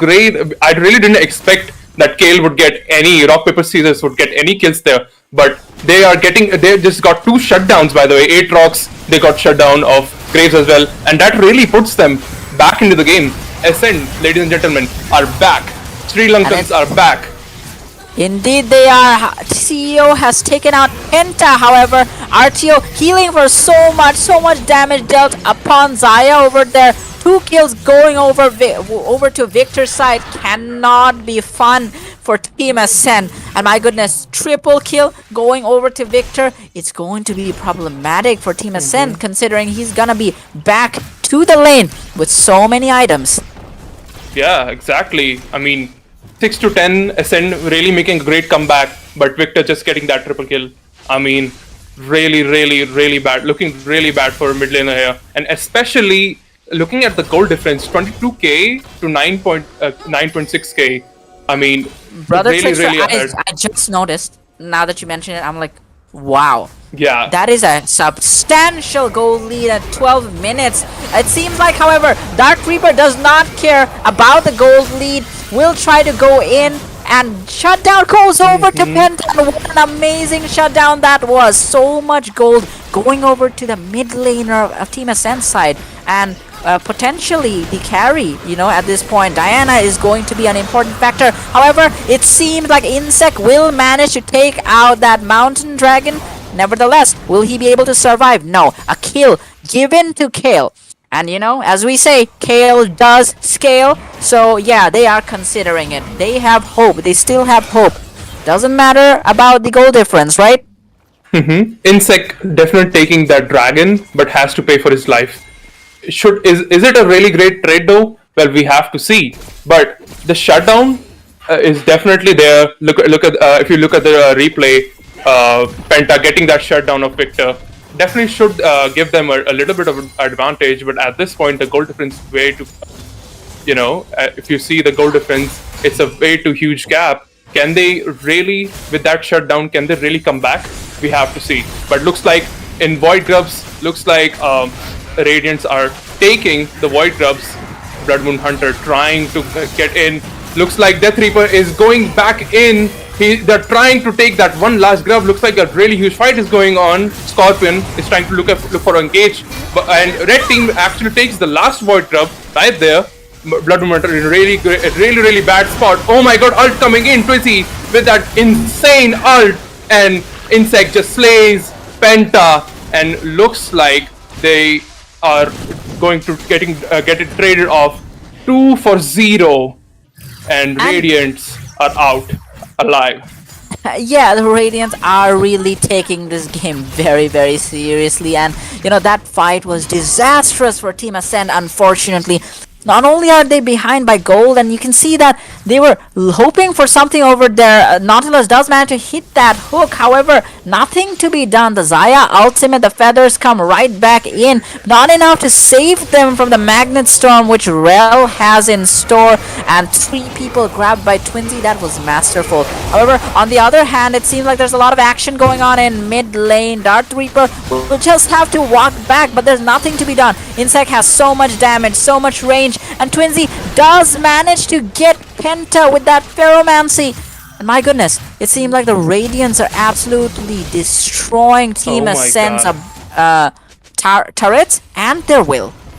RTO solo killing the ADC. I mean, at this point, I am really scared for Ascent here. What are they going to do? I'm really scared. And RTO looks like is gonna get a top tower, and Kale is farming in bot side against Misfortune here. Insect looks like is going to take the Herald as well. RTO trying to help to get that Herald to get the towers as well to make their lead even stronger, and looks like Red Team is going to slay the Rip Herald as well. Indeed, and I have to give it to them. It seems like, Kale is looking for that long game. Nevertheless, they cannot afford these mishaps over here. Team Ascent, I believe they still have a combination which can match that of the Radiants over here. No matter the gold diff, hold that thought. It seemed like Twinsy will just have to get out of there. It was pretty risky, was trying to clear that ward. However, I believe Rel is so tanky right now with the Locket of Iron Solari done, and Magic Reese's boots, Mark Treads. It feels very grim for Team Ascent side. The opponents are just so fed with these items, I don't know. So far, everything is so peaceful. Victor and Graves with the juicy shutdown. And it looks like if they have to come back in this game, they have to get those shutdowns. They have to, make a play, get those shutdowns, get some objectives in, and they have to push. And looks like in bot, looks like we are going to look at a interesting fight here. Looks like Insect is bot. Oh, never mind. Looks like they're channeling. They're going back. They're going to buy some items. Busy trying to clear wards in the mid lane as well. Very peaceful so far. Nothing is really going on because looks like they're really relying on Kale at this point just to get fed. They have to rely upon Kale. They have to rely upon Penta's engages along with that Reaper's engages, because at this point with a goal lead this substantial. I don't remember seeing a goal lead this substantial, and I'll be very honest, and at this time, it's not even 20 minutes, we are just passing through the mid-game time. Nevertheless, it feels that Team Ascent will have to find a miracle, but this does not help their case. Rock, paper, scissors, believing that she can match the Aatrox, not realizing that Kayle is just so low and will be taken down so easily along with Team Ascent's tower. And Insect is so fed at this moment with the Youmu's. I don't know, it's very tough to see them come back from a scenario like this. It looks like their motto is still the same, killing the Kayle all the time, and a tower dive straight up towards Kayle. Looks like they're literally just targeting Kayle at this point, and looks like they're looking for this bottom tower as well. Tier 2 looks like there's a fight going on. CEO versus Penta. Penta is trying to look. Oh my god, CEO just getting that kill and getting traded off by Zac. Yeah, and something is better than nothing in this scenario. However, it seems like Radiance, along with those hideous, horrifying Void Grub thingies, are just gonna be marching towards the base of Team Ascent over there, and they do look pretty creepy. And it seems like the scanner on top of Insect, it just allows him to say hi to whoever is hiding on the bush. Nevertheless, the Radiance have really pulled through with their combination, and I was really expecting Team Ascent to excel with the drafting they had masterfully crafted. Nevertheless, to no avail so far, and I don't believe they will be able to pull off what they were planning initially. And like I was saying, it looks like there's a fight going on. Again, Kayle looks like is in a very, very wrong territory. And oh my god, what is that misfortune damage right there? Kayle just absolutely obliterated. RTO looking for a fight here. That Creeper is in a bit of a predicament. Like he's just trying to run away while RTO is coming to help. At the same time, Twinsy looks like is looking for an engage right here, but they are in their turret, safe at this point. And Master is trying to...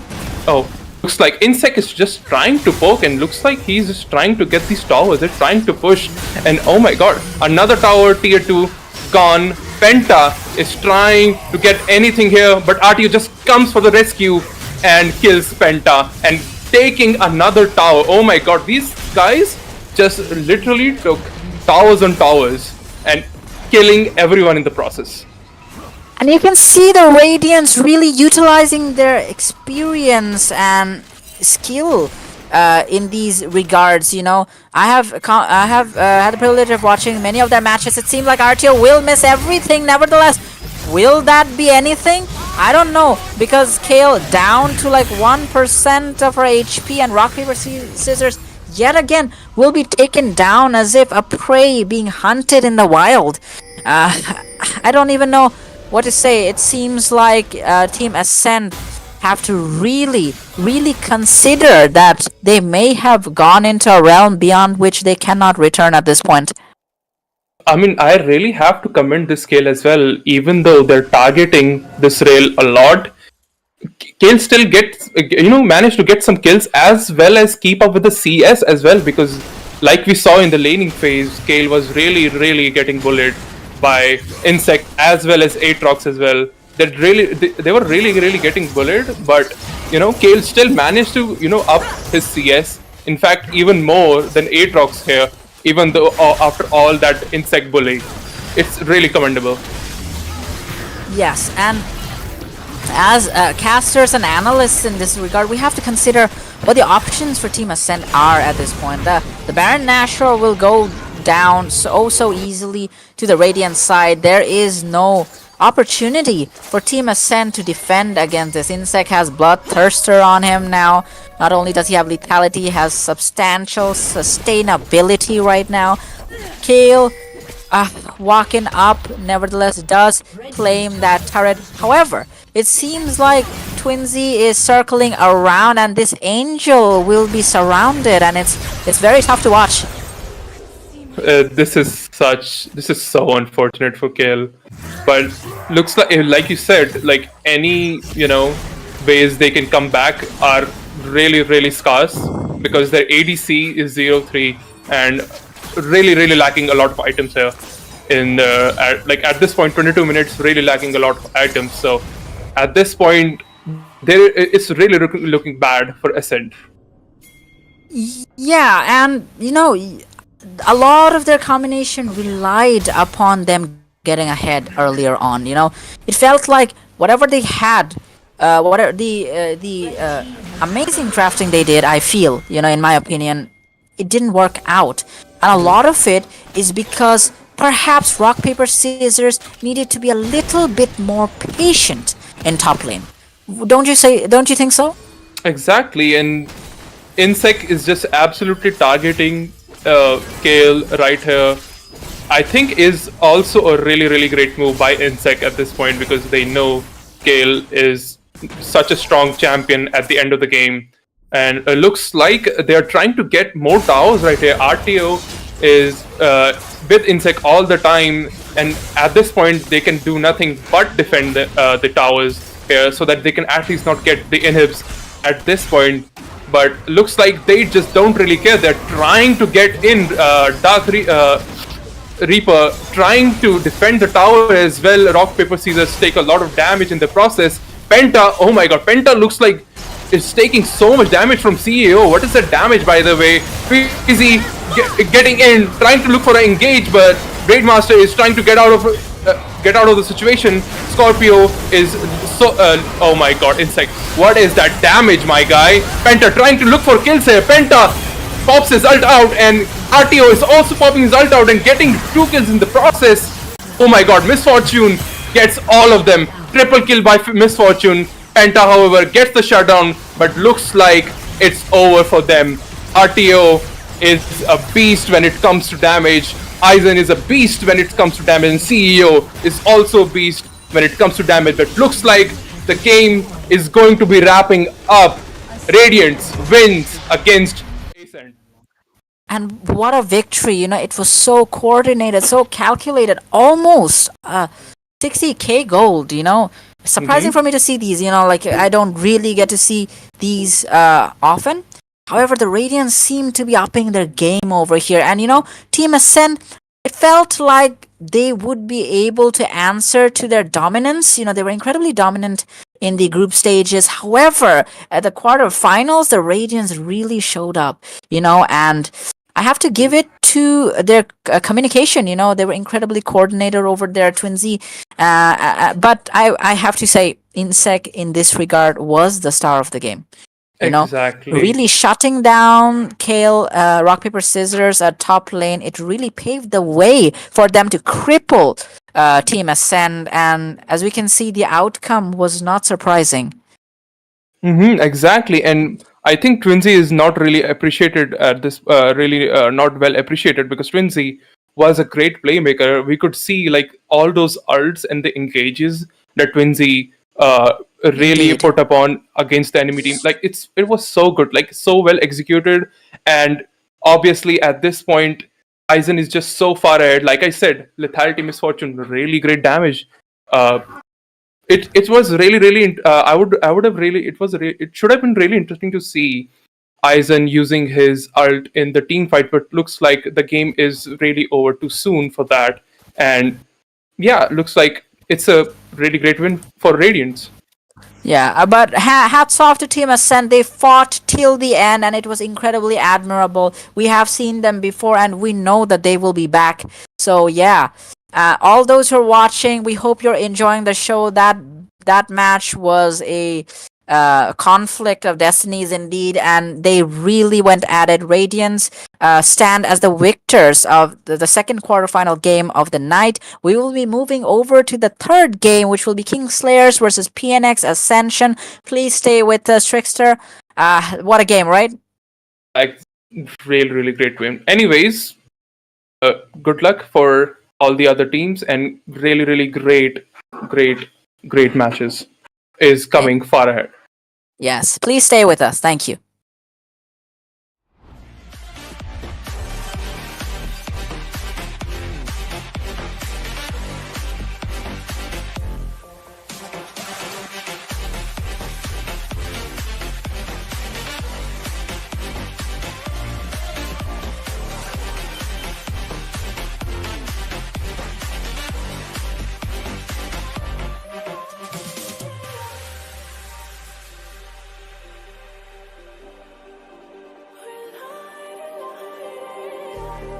just like a spark that's breaking out.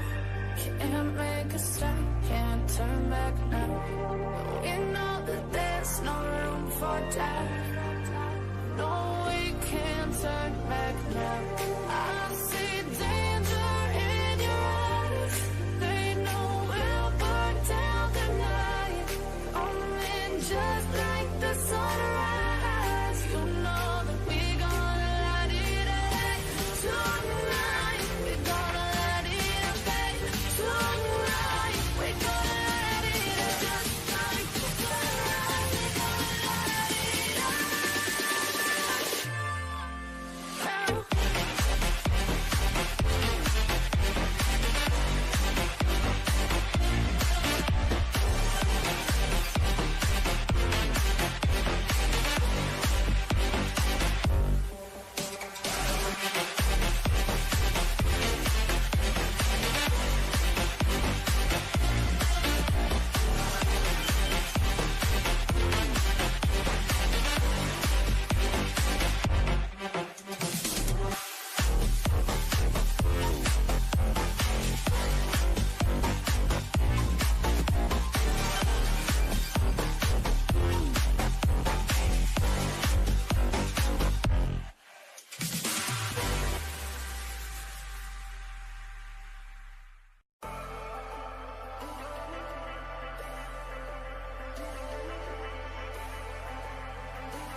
And I've been chilling, watching the ocean with you.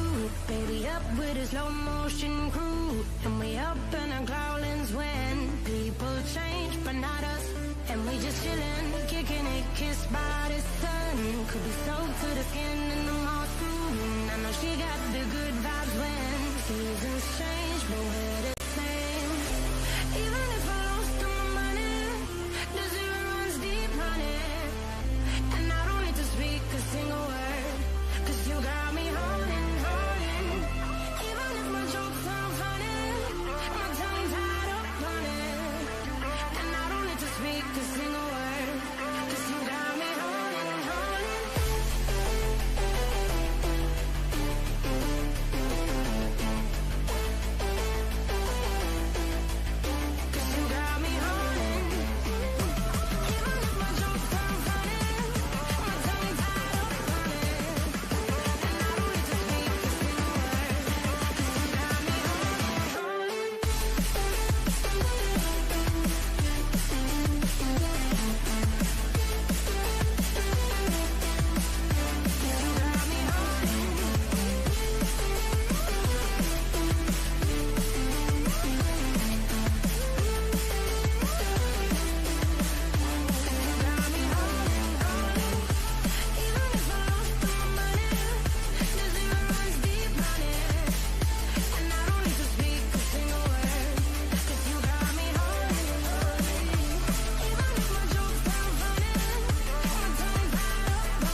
I'm Jimmy at Woodstock.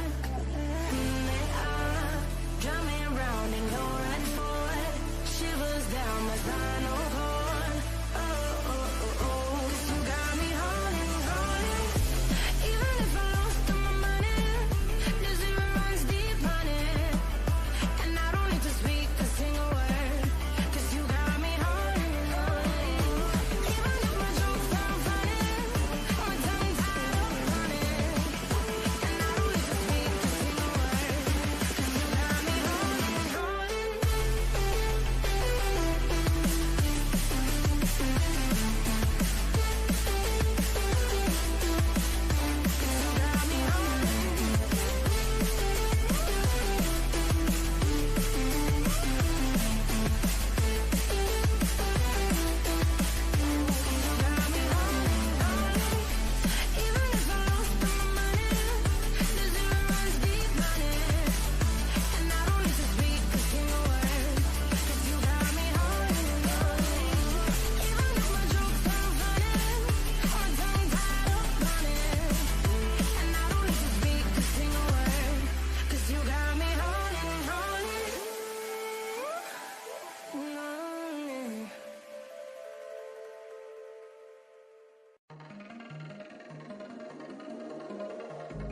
I was not ready to falling like I'm wasted. My heart grows heavy. Don't taste me rushing and keep your words naked. You got me blushing. And if forever I'll follow, you'll be my holy ground. You forever I'll follow in immortality. I can see you and me in immortality. I can see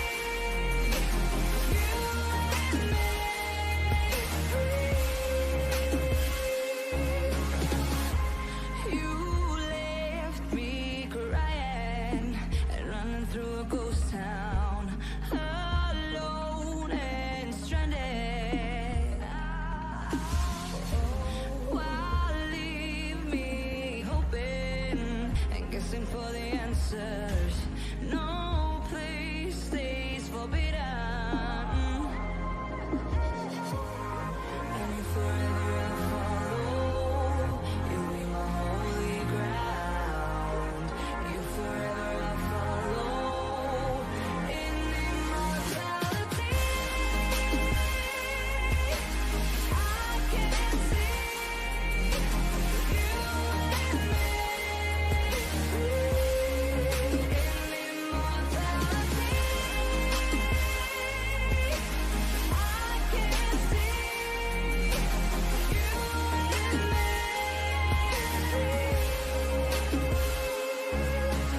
my mind faded, my body wasted. What we created must have been fated.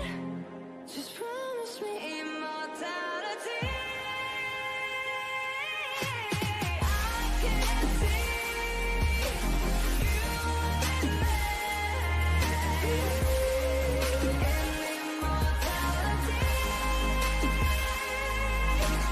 I can see you and me.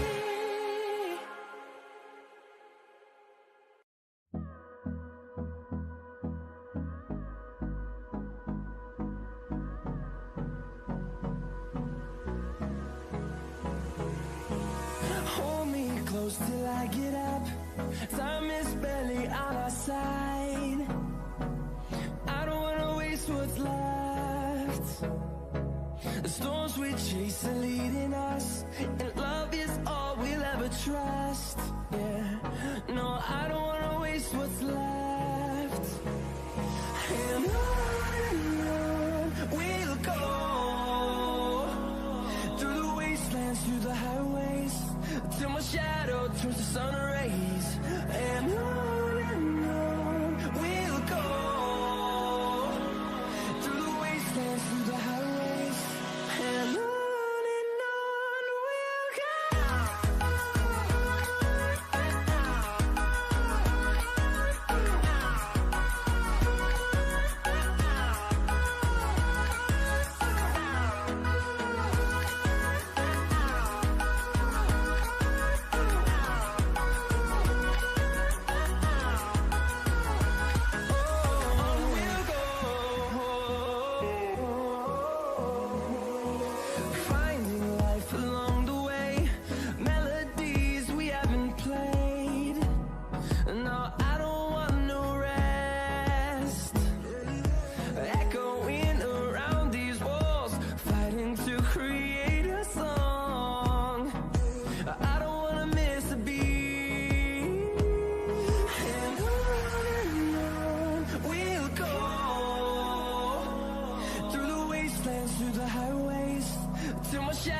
turns to sun rays, and on we'll go,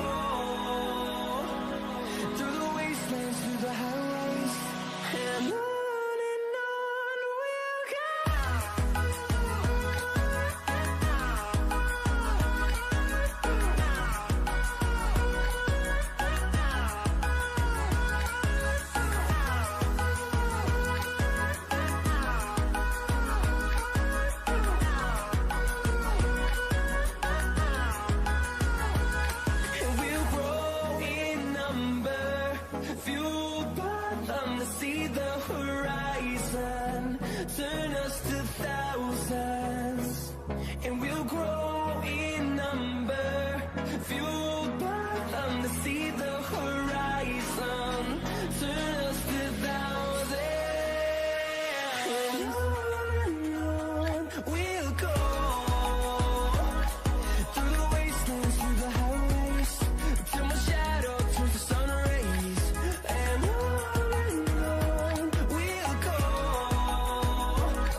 say you're on the run to the other side, my love. You say you wanna try, but you never do. Sugar, there's a reason why we lose.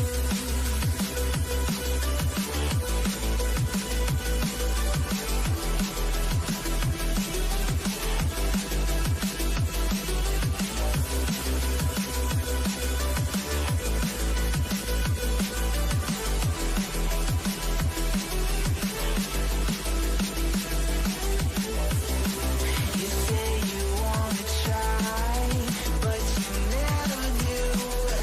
Sugar, there's a reason why we lose. You say you wanna cry, but you never do. Sugar, there's a reason why we lose.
But oh my god, the Jinx is taken low already. Genji pick out a kill. He wants to go for it. Nevertheless, what amazing play by Storm success. But maybe I talked way too soon. It comes down. Captain Abon really takes out the jungler.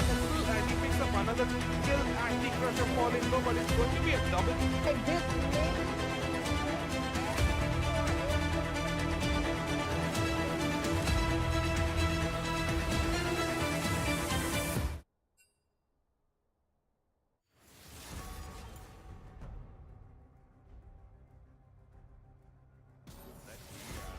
Hello everyone, and we warmly welcome you back to SMG South Asia Legends Cup 2. And when we talk about SMG, we remember years of amazing tournaments uplifting the league scene with poise and style. It seems like we are here in the quarterfinals and the third game of the night, Kingslayers versus PnX Ascension. I am Civ, and along with me is Riftmark. Hello everyone, welcome back to the game number 3 of tonight, where we will see Kingslayers face off against PnX Ascension. Right, and we have to really give props to this matchup over here. Both teams really broke through the group stages and found their place here in the quarterfinals. It is fate that they face each other over here, and we know in the Kingslayers side, one of the most solid teams in the Indian League scene. We know Potato Monster is over here, right? Our own Potato Monster is playing. Yeah, both these teams are actually near the top of the standings in their respective countries, and that's why I think I'm really excited to watch this match. It should be a fun one. True. PnX Ascension have made a name for themselves with their consistency and being one of the best in Sri Lanka as well. So yes, this match is going to be absolutely amazing, and we see the bans being utilized, pushed in over here. Pickface 1. We're moving into it. Now we have to consider that PnX Ascension has banned out Misfortune, Lilia, and Jax. 3 of them very tumultuous champions to be dealt with. Yeah, I think Lethality Misfortune is just a great overall pick. Lilia is a champ that is very strong at the moment and is something that Ashley Crusher has been playing a lot of. And Jax, I think, is just one of that corp's best champions. So those make sense. On the other side, Kingslayers have decided to take a little bit of a different strategy and ban out 3 junglers. Right. You said it right. Ikarim, Nocturne, and Jarvan gone. You know, all 3 very hard engages upon the enemy, allows them to access the back line. It seems like Kingslayers want to make sure that their squishies, their damage dealers are safe in this scenario. Despite the 3 jungle bans though, PnX Ascension have been able to use their blue side advantage to first pick away one of the top tier junglers at the moment in Zinza, who has been really enjoying the changes to the new Titanic Hydra.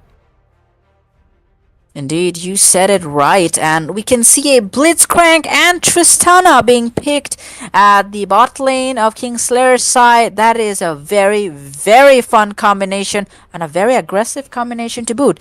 Now, on the other hand, PnX Ascension has an answer for that. If they want to hook him, well, they're gonna just bring out the Xayah. The Xayah's ultimate makes her untargetable, and it is a very good counter to the threat which Kingslayers would have wanted to cause upon PnX Ascension.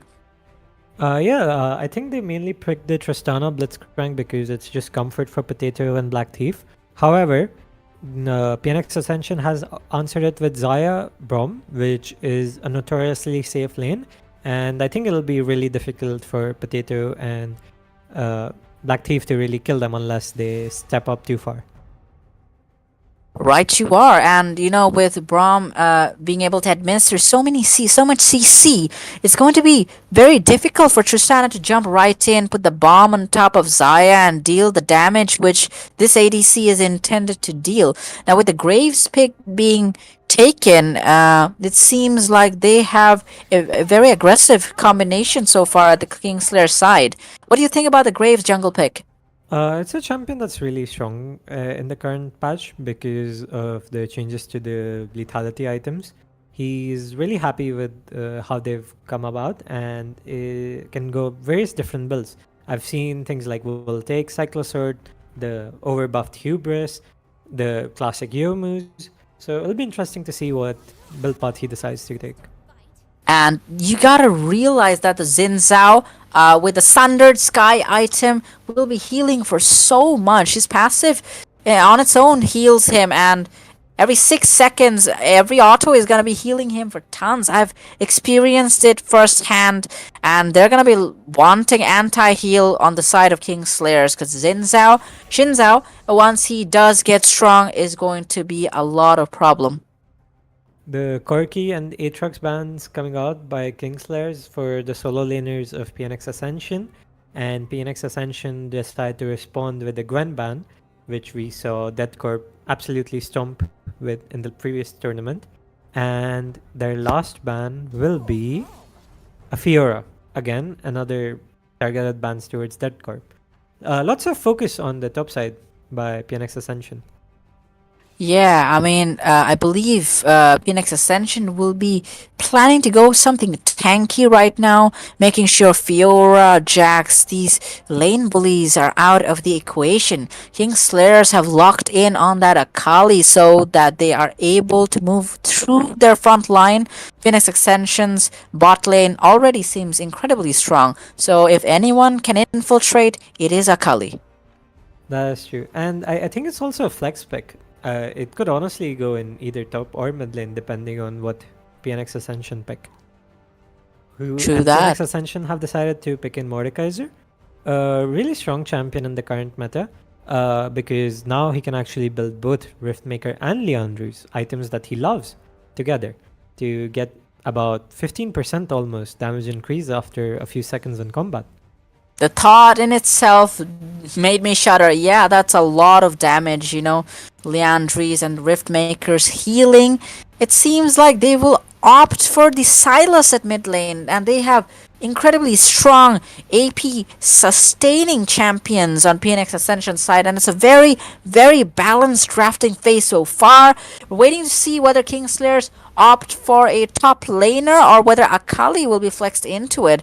And as we're at the end of the second pick phase, it seems like Akali is going mid and Cassante at top. I absolutely love Cassante as a champion, becomes unkillable later on. Yeah, the champion in solo queue, from what I have seen, is not performing too well at the moment. However, despite that, is actually a very big priority still in pro play. He has so far had about a 70% presence in the LEC, if I remember correctly. Wow, that is incredible. 70%? Sheesh. Well, I guess there is a value of having a tank like that in the team. Kingslayers, I love their drafting phase as well. I can't really tell which side I'm leaning on based off of their drafts. At the end of the day, the implementation matters, right? So let's say how they can utilize their champions and interpret it into a possible victory. All right, so both of these teams are experienced. It's going to be one hell of a match. You're correct about that. I think it will be a very interesting match to see. A lot of the matchups are not exactly very decided by just the champs itself. So the execution will be pivotal, as you said. Indeed, indeed. And we are waiting for the timer to hit 0 so that we can get you the feed. We are in the third match of the quarterfinals, and I would just like to talk about the tournament right now. You know, it's the second round of SA Legends Cup, and yeah, I'm very excited to be casting again. And you know, it's just the community, and you know, everyone really coming together for this video game we all love, right? And to really analyze it, to look into the lives of people, because it is translated into their experience in the video game. You see all these players, you know, they've been working hard, they've been grinding, and it is such a pleasure to see such expertise at work. You're correct about that. In fact, like, I think this is a very good match to bring that up because both these teams are very active members in the community. PnX is an organization that has brought up lots of players from Sri Lanka, and Kingslayers is actually basically the academy team of Temple of Kings, one of the best teams in India. Wow, that's interesting. You know, both of them contributing to the league scene, and to see them face off against each other, it's just a different feel, you know. And this is why I cast, you know, to enjoy these games, these tournaments hosted by SMG, you know, being done in such grandeur fashion, right? It's gonna be one hell of a night, and I can't wait for tomorrow when we'll be moving over to the semifinals. But we are yet to see which teams survive this mosh pit, though. You know, we've got one more match after this. The Radiants have won, right? Lightwork has won. So yeah, those matches were amazing as well. Yeah, and I think this one will be too. Like some of the matchups, like especially the mid lane, it should be really exciting to watch with like two of these hypermobile assassins going toe to toe with each other, and two really skilled players on either champ. Do you have any preference based off of the draft? Like, which team do you feel just pushes it a bit farther, you know, in terms of gaining that advantage, you know, that drafting phase advantage? I think it's really difficult to pick a favorite based off of just the draft, but I do think that PnX Ascension's draft is a little bit easier to execute. Their champs are simpler.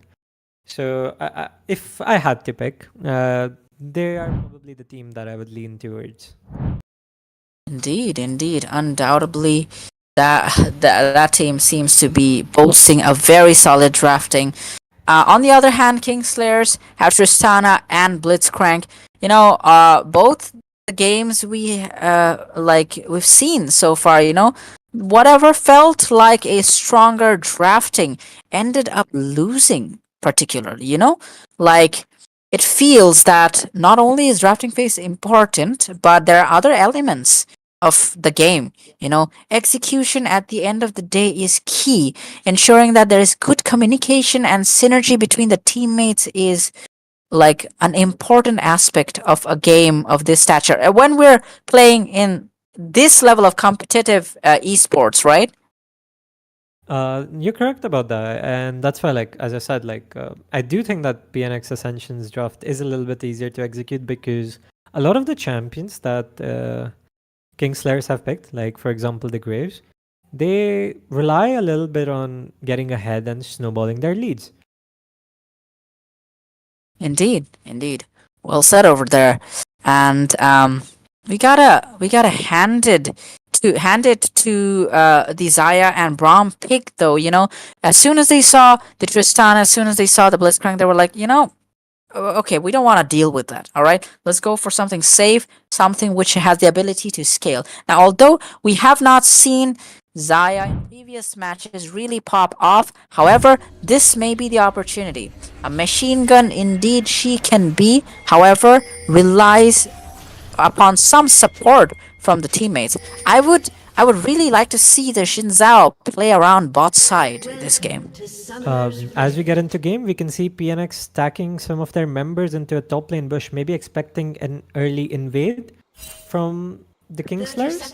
All right, it seems like they are in a defensive stance over here. Walking towards them. I don't know what's gonna happen. I don't know what's gonna happen.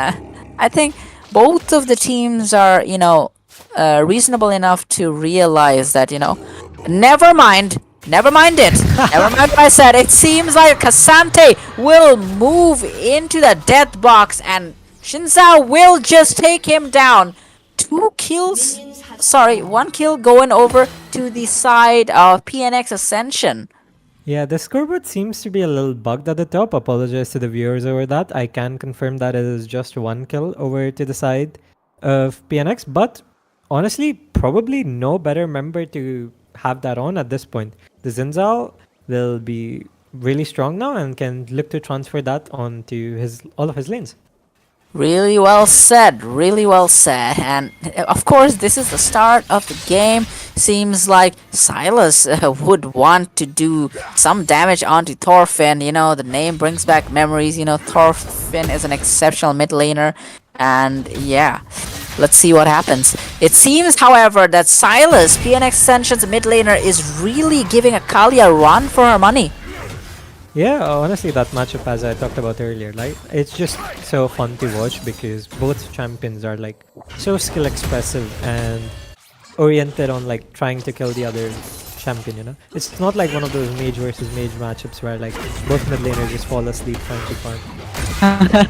Right, and the audience falls asleep as well until someone pops up. However, it seems like Cassante will be beaten back to his bush. Nevertheless, HD Crusher is right there. Will he be able to take down Pineapple Pizza? No, it seems like he will not be able to do so. Expertly holding on to the Mordekaiser shield. Okay, we will be going back. A small pass, but we'll be going back into the game soon, right? However, it seems like Thorfinn is in trouble. Hydra seems to be playing incredibly aggressively, using the chains to just go right ahead. Yeah, there seems to be a pause in game. We will let you know as soon as we find out what's going on. Until then, though, for now, the top lane wave seems to be in a pretty bad state for the Mordekaiser. Good job from the Cassante trying to bait him into Graves, but unfortunately he was not able to pick up the kill. Xin Zhao has started on his bot side. From what I looked at, he did a 3 camp, his red Raptors into Krugs, and as such is probably going to be looking towards a gank into bot once we get into live. Yeah, it seems like we have feet again, right? And what do you think about Hydra's, body language? It's just his play style. He's incredibly aggressive at mid lane. Yeah, he seems to be the one initiating most of the trades in the lane so far. Oh, I guess we've started a little behind. We will be watching HD Crusher fail to kill Pineapple Pizza once again. He was pretty close though, huh? Yeah, honestly, as you said though, right? Great use of the Mordekaiser shield. makes sure that the Graves cannot get lethal onto him. And look at that, Hydra dealing so much damage onto Thorfinn. Thorfinn realizing that this is an opponent he will not be able to take down all so easily. He has to utilize all of the skills in his arsenal, making sure that Silas misses that cannon. Nevertheless, props to Hydra for really taking it to Thorfinn over there. Yeah, I think, before we speak about that, there seems to be a bit of a scuffle in the top lane. Very close, but Pineapple Pizza takes down Cassante. Yes, and it seems like Hydra wants to fight. Nevertheless, Thorfinn, so much damage being dealt upon his opponents. Nevertheless, HD Crusher seems to be on the end of the spear, the Vanguard. Charger just goes in and absolutely decimates HD Crusher in his own jungle. Nevertheless, it seems like Black Thief is walking over there, and it seems like Braum will be pulled. Saya is taking so much damage. However, Braum manages to ensure that Tristana is dealt with so low. However, 2 flashes going off by the bot lane of the red side, and my goodness, that was pretty scary, wasn't it? I have to say though, this game is delivering so well so far. Like, so much action throughout the map. It's difficult to honestly even keep up with it. We saw a solo kill in the top lane, then we immediately saw a solo kill in the mid lane, and then we saw a solo kill in the jungle, and then a skirmish in the bot lane.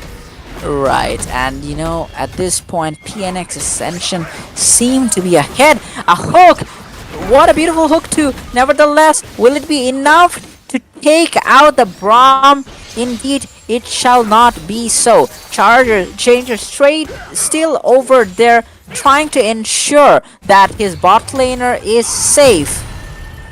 You're correct. Like, despite all the fights though, it does seem most of it has gone on the way of PnX Ascension. Pretty much everything except the mid lane solo kill by Thorfinn. As I say that though, it might be a bit of a crosshair curse, as it looks like Pineapple Pizza almost falls down to the graves, but flashes away with just the nick of health and barely survives. He does have teleport, so it should be fine overall. It should be a message to Pineapple Pizza though, you can't be overextending. Yes, you did manage to get a solo kill onto your counterpart. However, the jungler HD Crusher is doing such a good job in putting the fight back upon Pineapple Pizza. And I feel it's going to have a mental effect, a psychological effect onto the top laner of PnX Ascension side. If you do notice though, however, his support has moved up for the enemy one, and as such, Zinzao was able to take the grubs without the Graves being able to contest him. Yeah, good analysis over there. It seems like Braum is assisting Shinzao, and Shinzao has been incredibly proactive. 2 kills to his name, the most kills by anyone in this game so far. A lot falls upon Shinzao's shoulders to really not only carry the game, but to enable his teammates. For indeed, Mordekaiser does need help at this point, right? And when Shinzao does come for a gank, it's going to be something important. Kingslayers though, not too eager to fall behind. We noticed that the Braum was topside and taking drops along with the Zinzao, and have actually decided to take a dragon in there. Right, and you can see a pretty big wave pushing to Cassante's turret over there. Cassante has that coast, so if he wants to fight, if he feels he's ready to fight, he will be going to run down Mordekaiser. Nevertheless, Mordekaiser getting that 1 kill upon his counterpart makes things very difficult for Kingslayer's top laner. Yeah, honestly, like most of the fights that we've seen top lane, they seem to be going the way of like Pineapple Pizza. But the CS deficit seems to be mainly because of the ganks by HD Crusher. So I guess good job on him for putting the Mordekaiser behind. Because it's unusual for Death Corp to not be in the lead. Right, and it seems like Shinzao was right over there, willing to see if there's a gank opportunity. However, there isn't one. There is a ward right there in that river bush, and you can see Cassandra being very confident. However, Ashdy Crusher is on the wrong side of Paradise. Over here, Hydra will come right in, waltz over the wall, and uses the chains to absolutely decimate the opposing jungler. And my goodness, that mid laner is getting incredibly strong. I know, by the way Hydra is playing in this match, it's going to be very difficult to deal with a Silas like this. That was incredibly well played by PnX Ascension.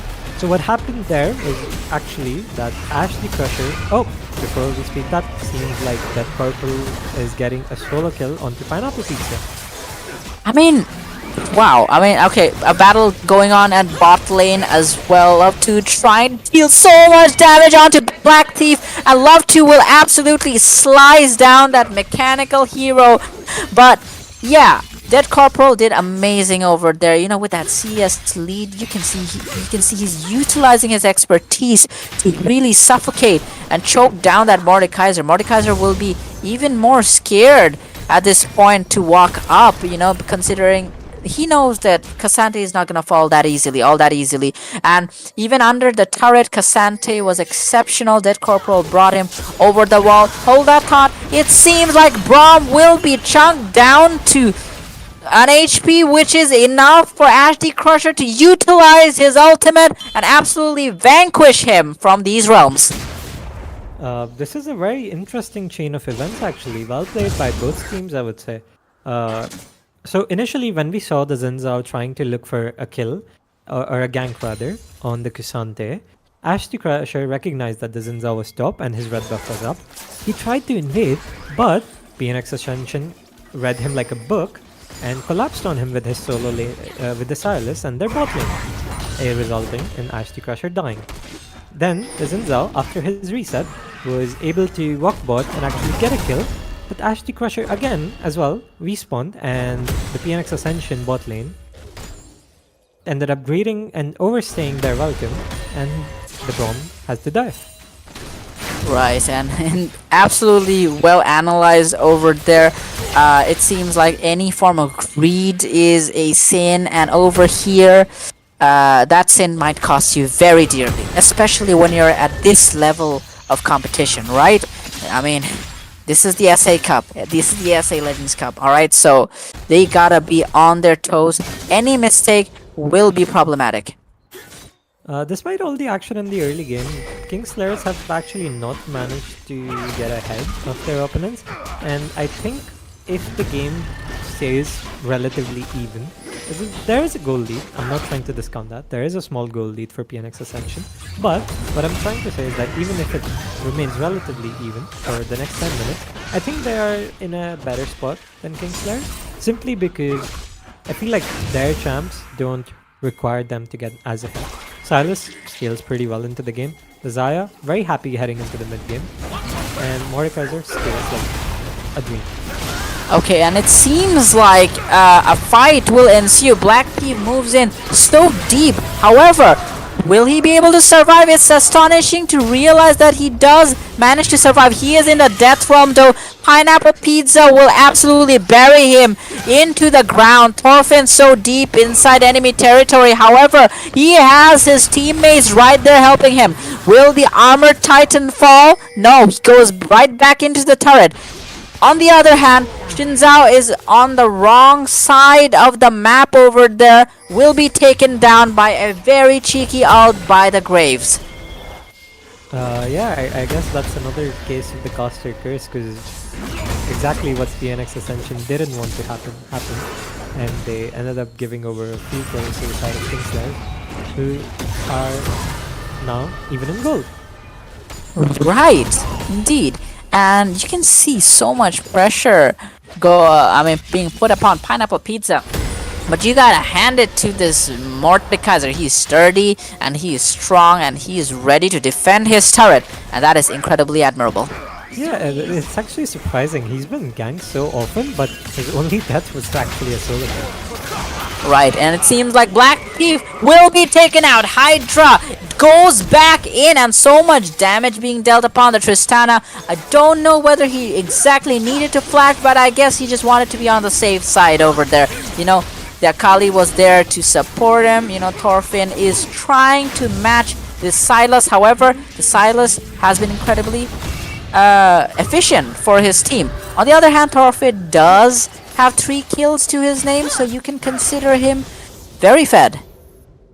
Yeah, he's actually gone a relatively aggressive and early focused Akali setup. He started the game with a Duran Ring, has gone Sorcerer Shoes, and actually has the Electrocute Ring as well, which is relatively rare to see these days. Most tend to go for Conqueror with the Duran Shoe. Right, and the Lich Bane is in effect over there. Thorfinn will take out Braum just like that. I mean, I wasn't even expecting it, to be honest. Yeah, I mean, as I was talking about, right? The Sorcerer Shoes, the Electrocute, the Lich Bane, all of them just provide such insane burst that you don't even see it coming most of the time. Well played from Thorfinn. Indeed, that third shot would just kiss him goodbye. Thorfinn knows he just has to back off right now. Zion, on the other hand, does not have a fully completed item, but will be looking towards it. The Kraken Slayer being completed by Tristana. However, yeah, it seems like Storm Razor is done from Zaya's side. Honestly, Storm Razor is a build that doesn't necessarily provide the most DPS, but if you've ever played much ADC, it is an item that you really like to have because of the Energizer effect it has. Right, and it seems like Dead Corporal is not scared with that magic shield over there. He says, come, take me to the Death Realm, because I know I can fight you, and indeed I believe he can fight. Black Thief going for a very, very close hook, however, it will not land upon Silas over there. PnX Ascension trying to get Herald and are successful in it. They pick it up. What are your thoughts on actually the new Herald? Do you think it's as valuable as the old one, considering that it spawns only after the plates have fallen, and that you need to actually get a driver's license before you can learn to use it properly? Really, really well said over there. You do indeed need a driver's license. I guess that is what makes it all worth it even more. You know, everyone wants a stake at driving it. You know, wants an attempt at driving it. Hold that thought. Thorfinn will go right in and take out Zaya. I believe the Shuriken even hit. He even hit. However, Hydra is over here to perhaps avenge his teammates. Nevertheless, to no avail. So much tankiness by the Graves over there. Thorfinn knows that he has to ensure that the fight continues. However, to no avail, because Silas, Hydra, will take out his counterpart, and a good shutdown going over to his side. Blitzcrank goes right in. However, is there anything which is gonna happen? Ghost being popped by Dead Corporal. Shinzao having to just flash away. Hydra wants to go in again, or perhaps he doesn't. Wow, interesting turn of events, huh? I think PnX Ascension are probably happy with that, because at the end of the day it ended up being their support for a mid laner, which was extremely fed. 5-0 had a big shutdown. He fell to his own teammates, the collateral damage from Graves by the side. And oh my god, look at that! Look at that! Braum is being taken down by Dead Corporal by a very good hook by Black Thief. Nevertheless, it seems like Braum will live to see another day. Jesus Christ, Kingslayers really need to leave this Braum alone for a minute, man. I really feel bad for him. I swear the last 3 fights have just been him showing up to mid lane and being burst down by like different people. First it was the Akali, then the Graves, and now this Cassandra. Yeah, I mean, when you want to save someone, I guess there are some sacrifices, and the sacrifice by the side of PnX Ascension support is a lot of his health, a lot of his HP. And as you can see, the player gold over here, Thorfinn, is boasting with 6.8k gold, while Hydra has 6.5k gold, a 300 gold advantage by the mid laner of Kingslayer's side. Thorfinn really excelling with his champion. Despite the individual goal lead that Thorfinn has though, if you actually look at the goal graph, both the teams are quite even, to the point where I don't think that gold is necessarily gonna make much of a difference. And as you can see, like the kill boards as well, right? 8 to Yeah. 8. Both teams very even. Very exciting game so far. I hope that it can continue to be. As we say that, Thorfinn looking for a fight with Mordekaiser. Almost one-shots him. The Mordekaiser flashed, but the Akali E unfortunately followed through. The Akali E was perfectly placed, and it seems like Thorfinn knows what's gonna happen. You know, he knows this champion oh so well. Mordekaiser thought that perhaps with the Rift Maker, he would be able to face the 5-1 Akali with the Lich Bane, Sword Shoes, and, you know, building on to another item. The Rift is going... There's a Jinza on that Rift Herald. There is a Jinza on that Rift Herald. I guess he just missed everything. Right, I guess he lives to see another day. I think that's the most important part. Driver's licenses are very, very important, as we can see. You know, nevertheless, yeah.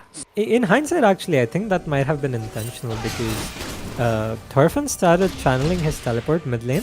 So I think the Zinza tried to miss it because otherwise it would place him in between like 4 people. And I mean, speaking of 4 people, he found himself in the middle of 4 people. Unfortunately, what would have been a great escape ended up being his death. Braum is caught yet again. Will the shield be enough to negate damage? A lot of damage is indeed negated. Braum lives to see another day, and it seems like Kingslayers at this point, even though slightly, is controlling the game with their aggression. A few individual mistakes from PnX Ascension has handed over a couple more kills to Kingslayer. The top lane solo kill on the Mordekaiser by Akali. I think it's a pre-rookie error where the Mordekaiser didn't flash the Shuriken before it hit and actually flashed it after the Akali was already on her way. And then Zinzao again, despite what I think was a great play with the Herald where like he actually didn't hit it into a turret and use it to escape, he directly after that walked into 4 people regardless and died.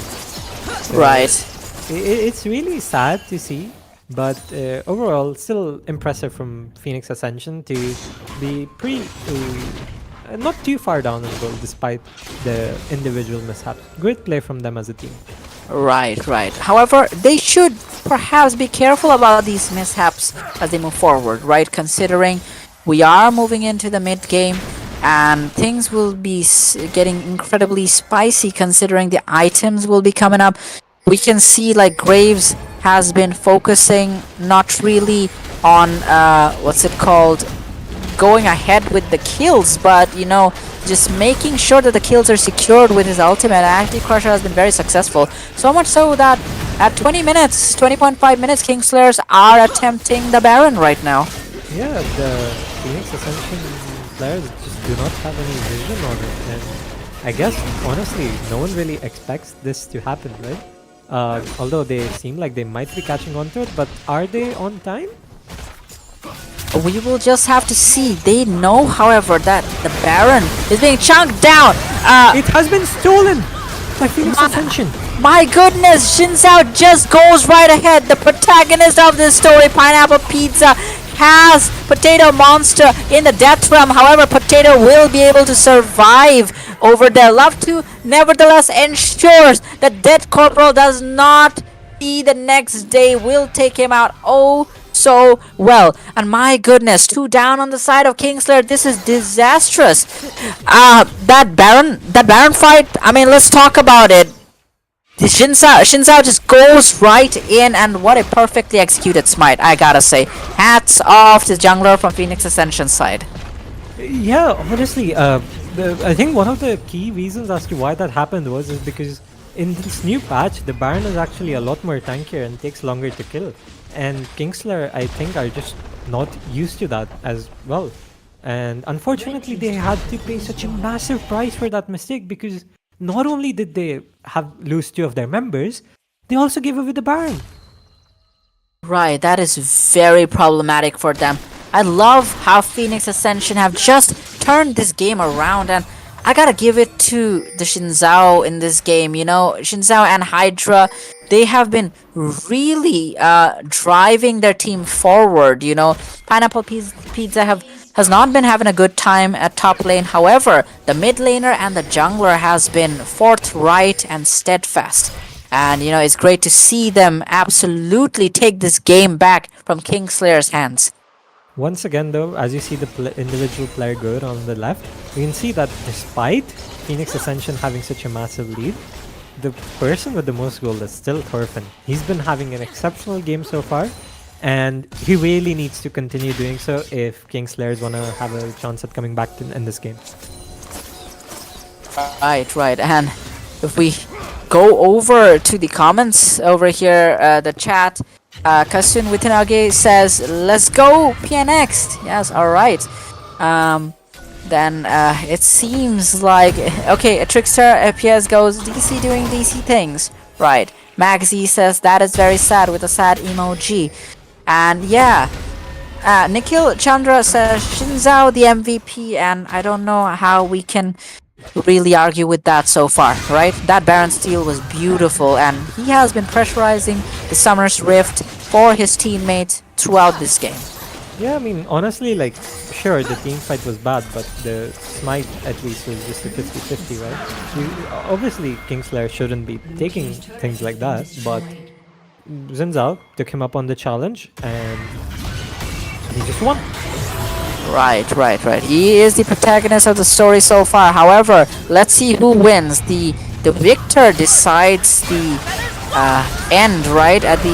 Nevertheless, it seems like Thorfinn will just go right ahead and cut through Mordekaiser. He is still not done, but perhaps he will be taken down. Nevertheless, not before having done enough damage upon the side of PnX Ascension. Kingslayers have taken it back, and even though the gold difference is not huge yet, but 3 down from the side of PnX Ascension is a big win for Kingslayers at this point of match. Thorfinn does go down, but before that, he did it heroically. My goodness, look at that. He just goes right in. No one stands a chance.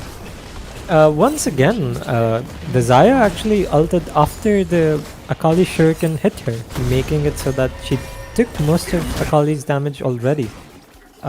So, a little bit of a mishap again, once more from PnX Ascension players. They can't really keep letting this happen, because despite their individual play and the throw from Kingslayers, they are once again at an even gold with the enemy team. Indeed, well said over there. And however, I would like to bring your attention to this, that Silas has Rod of Ages. He is 2 levels ahead of Thorfinn over here. Hydra is 2 levels ahead, and we may expect that Silas will be looking to get tankier and stronger as time passes. It is practically a late game champ, is he not? He does kill pretty well, but and that is true that he has a level over everyone in the game and a fully stacked Rod of Ages, but unfortunately he doesn't have much else. He just happens to have a lot of components for a lot of different items. I believe the Verdant Barrier and Needlessly Large Rod are components for the Banshee's Veil, and the Sheen and the X-Tech Alternator are components for the Lich Bane. So he didn't really decide what he wants and kind of just built half of 2 items. I'm not sure what that one's about. Right. On the other hand, it seems like Akali has 3 beautiful completed items. Shadow Flame, along with Lich Bane and Protobelt, as far as I know. Yeah, anyone who even looks at her funny is just is gonna be in trouble.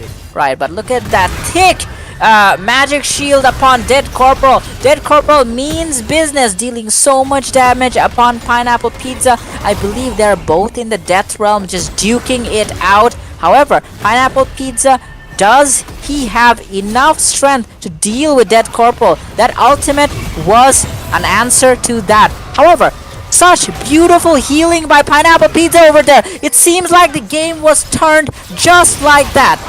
Nevertheless, the Baron fight is ensuing. A beautiful ult by Braum over there. Akali rooted, and so much damage being dealt upon Thorfinn. Silas, Hydra will just take out the Master Thorfinn over there, considering he is the one dealing the most damage from his team's side. On the other hand, am I seeing an almost ace? Who's gonna get ace? I have no idea. It seems like Pineapple Pizza has ensured that PnXA aces Kingslayers. The game has turned yet again, ladies, gentlemen, and others. My What a goodness. back and forth though. Like it all started with the fight in bot lane where it seemed like the Mordekaiser had been caught out, but he was once they saw the Graves, he was actually able to delay long enough that his team was able to start the Baron, and the rest of Kingslayers had to quickly look to move. And in that, surprisingly enough, the Mordekaiser actually won out on the 1v1 against the Cassante, despite what it seemed like early on, and then was able to walk up, and Thorfinn, at the start of the fight, died without being able to kill the Xayah, and it looked really bad for Kingslayers. But Potato Monster and Ashley Crusher were able to have a good fight and almost turned it around until the end, when the Mordekaiser once again just stole them both 1v2. Right, well analyzed over there, and it seems like they are chunking down this very, very demonic Baron over there. Nevertheless, Kingslayer has them surrounded. Thorfinn in the Shroud manages to hit the Shuriken. Will he be going in? Perhaps not. He's just making sure that they're being pushed, like pulled out of there. A very beautiful hook by Blitzcrank. Black Thief uses the ultimate as well to ensure that Silas will get killed. So low, some of them. Nevertheless, Shinza will be taken out. Potato Monster is jumping around. Xayah is so low. Ashley Crusher considering whether he would be able to take him out. Nevertheless, Xayah calls back the feathers and takes out the aggressor. On the other hand, Potato Monster does manage to secure a kill onto Mordekaiser. Braum trying to ensure that he survives, but there is no security because Black Thief will just pull him out of his home right below the turret. That was almost a pentakill for Potato. As we see in the replay, Yeah. look at him just constantly free hitting throughout this, jumping in on the Zinzao, killing him, jumping in onto the Xayah, forcing out the flash, and jumping in onto the Mordekaiser, who had taken the Graves into the death run, but unfortunately unable to finish him off, and lives with just a sliver of health. After killing the entire team, they're able to quickly push in mid lane and take an inhibitor off of that as well. Kingslayer really living up to the name over here, right? Because, I mean, we gotta hand it to PnX Ascension. They are all kings. Nevertheless, Kingslayer indeed are taking the fight to them, you know, and making them sure of the dominance which they can instill upon their opponents. We can see that a Baron attempt is going on the top side. PnX Ascension know that the dragon is a gone case. We see Blitzcrank backing. Perhaps they don't have sufficient idea that the Baron is being taken. Thorfinn comes over here with the scanner. However, it is all too late. Yeah, honestly a little greedy from the Kingslayers there. They overstayed their tempo a little bit, and well capitalized by PnX Ascension to be able to turn that into a Baron. Right. Once again, an individual mishap from PnX Ascension. The Zinza overstayed and falls to the Akali. It could mean trouble though, because Hydra has taken down Dead Corporal. Nevertheless, Ashley Crusher takes out Braum just like that, and I don't know what's going on over here. You know, both teams taking these incredibly risky fights at this time of the match. You know, 31 minutes. We're moving into late game over here. Most items are done. However, and you can see Kingslayer is really going for these objectives right here, right? Yeah, despite PnX Ascension getting the Baron, like it's actually Kingslayers who are able to get the objectives. Right, and Thorfinn almost masterfully got out of there. Nevertheless, Hydra, you know, I felt that Silas would be a problem later on in the game, and he's level 18. I can't exactly tell what Thorfinn's level is, perhaps not of the similar level. So yeah, it Honestly seems though, very close for PnX Ascension from being able to turn the fights on both sides. If the Braum had survived, I'm pretty sure that Tristana would have died too. But unfortunately for PnX Ascension, Ashley Crusher with a great snipe onto the Chrome with his collateral damage and finishing him off so that Tristana was able to get a reset on her rocket jump and actually escape as well. Right. Potato Monster really taking the fight to his opponents. 7 kills and only 1 death. And on the other hand, Thorfinn is really being the backbone in the sense that the damage he's dealing is a force to be reckoned with. It is a matter of threat to PnX Ascension. They're respecting it. They're trying to ensure that Akali is the primary target in those fights. Yeah, honestly, like at this point, Potato Monster is the one they have to look out for in team fights and not just Thorfinn like they were initially, right? Right. After that one fight around the Baron Pit where they were able to catch PnX Ascension split up, Potato Monster is just way too fat. Tristana with her passive scales really well into the late game because of her long range abilities and just pumps out damage if left unchecked. Indeed, and you see Kingslayers, really controlling the jungle, the map. They are prompt and they are vicious over here. Hydra wanted to go right in. His team would back them up. Nevertheless, Kingslayers trying to play it in a manner which allows them to ensure the highest gain with the lowest loss.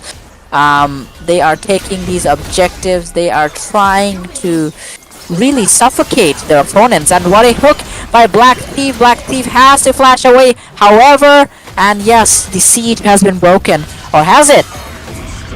Yeah, unfortunately, as you can see, it's actually pretty difficult for PnX Ascension to play because they can't really do their base with 2 inhibitors down, and Kingslayers are putting great pressure on it on both sides. However, Thorfinn actually falls. The Mordekaiser are in the 1v1, but regardless of that, his team is able to win the fight on the other side and potentially pick up another inhibitor card without too much difficulty. Yes. Right. I think that's a third inhibitor as well. There is not much PnX Ascension can do to stop it with in a 3v5 or 3v5 fight. Right. Honestly, they have to be careful here. If they like overstep and die, Oh my god. But it seems like Kingslayers are being taken down, however, Love2 dealing so much damage. Potato's untouched, gets the kill. Oh, but unfortunately jumps into the turret, and great route from the Zaya actually makes it so that she can't jump out, and he falls. But the Graves are still alive, but Kingslayers seems like they will be happy with just trying to get an inhib. But no, they back off. They decided that it's too greedy. Yeah, I mean, you could see Zaya dealing so much damage with those feathers over here. Love2 dealing so much damage. But I guess a hero of this story basically was Pineapple Pizza. Like Pineapple Pizza was the one bulwark of PnX Ascension's fortress over here, or their castle. Alright, considering, he did not allow Akali to breach the walls. If he would have fallen to Akali over here, I believe it was game for PnX Ascension. Yeah, I think great from Pineapple Pizza to be able to stand strong in the 1v1. And honestly, a great flash feather pull, as we had noticed on the replay by the Zaya as well. It was basically the only reason that Kingslayers didn't just finish the game right then and there. It prevented the Tristana from getting another reset and kill and taking down their Nexus turrets as well. Indeed, well said over there, and it's proving to be one of the best matches of the night, hands down, and I know the audience is loving it. I know we're loving it, right, Rift? And yeah, we thank the audience for the support. We're loving the comments. Cheer for the teams you love. Alright? So yeah, because they'll be needing them, especially in a match of this stature. They're going all in and we're absolutely loving it and commending them for it. Yeah, games like these are what I think we joined, like that inspire us to watch the esports, right? Oh, but absolutely. That, there seems to be a fight going around mid lane where Black Thief went on to Zinza and doesn't seem like much gain of it as he flashed out. However, hook lands. It's an all-out walk there, and Saya feathers go. Love2 manages to take out the tank. However, Potato Monster has taken out Pineapple Pizza. Ashley Crusher has taken out Hydra. That is a huge loss. I don't think they survived this. Kingslayer are going for the end. They are sieging the walls of PnX Ascension. I don't think they will be resurrecting from this anymore. There is no turning back. It is time to end this game. Potato Monster just completely turned the Phoenix into ashes with his Flame Spitter and the Persona. Even though the fight was messy, he was left completely unchecked and able to clean up on the fight and thus take the game. Well played to both teams. What a bloodbath at the end though, you know, like both sides clashing right there in mid lane. They were like, you know what, enough is enough. Let's see what y'all are worth. Alright? And Kingslayers have taken down PnX Ascension, taking that spot in the semifinals. And huge props to PnX Ascension. Like, they were balanced, they were coordinated. I loved their synergy. And some of them incredibly excel. I believe all of their players played exceptionally. You know, PnX Ascension. However, Kingslayers not only had that edge in drafting phase, expertly crafted and aggressive drafting, but their synergy, their combinations were just slightly better. Yeah, I think like PnX Ascension were playing really well too, but just a bit too many individual errors from them to be really able to match up to Kingslayers, who had an exceptional showing, as you said, from each of the players, right? Thorfinn carrying them through the early game, Deadcorp absolutely stomping top lane, Ash the Crusher getting his team the objectives, Potato Monster pumping out damage in the late game team fights, getting resets, getting jumps, making sure his team doesn't lack any damage, and was the difference maker in most of the team fights late game. Even though PnX Ascension fall, I believe they shall rise yet again. Huge props to PnX Ascension. They played masterfully and we absolutely loved their performance. However, Kingslayers take that spot in the semifinals, taking down a very, very difficult hardcore team. And yeah, what a third match of the night, wouldn't you say so? Quarterfinal 3 was beautiful and I absolutely loved it. Absolutely loved the audience's reaction as well. Yeah, I agree. And honestly, if you thought that was exciting, I think the next one should be equally exciting because it's basically the same orgs, different teams facing off. We have the Phoenix Bench Boys facing off against Temple of Kings, one of the best teams in Sri Lanka, because they actually placed the highest out of any Sri Lanka teams in the last tournament they played, as far as I'm aware, versus Temple of Kings, the winners of the previous SA Cup. Oh my god. This next match, this last match for the night, this is gonna be it. We get to see Temple of Kings going up against one of the best teams of Sri Lanka. My goodness. It is going to be a match to be remembered. I can already tell you that. So yeah, please stay with us. We're going to be moving over to the last match of the night. Arguably one of the most important, one of the scariest matches out there. So please stay with us because this is going to be a blast. Thank you so much, Ripmark. That was awesome, bro. Alright, looking forward to what's coming. Thank you, everyone.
like I'm floating through the air.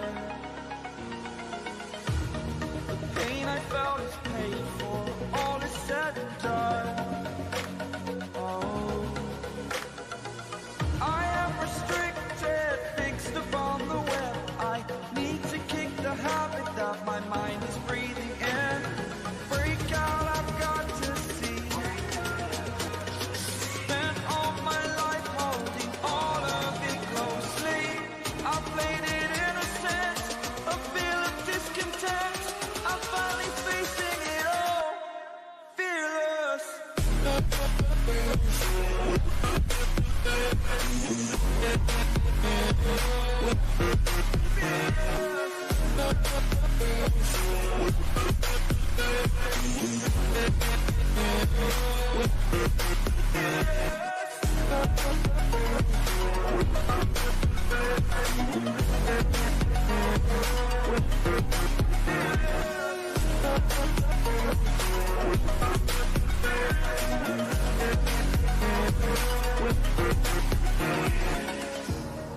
Burning the bridge that keeps us. I'm here and I'm feeling exaggerated, that's what you assume.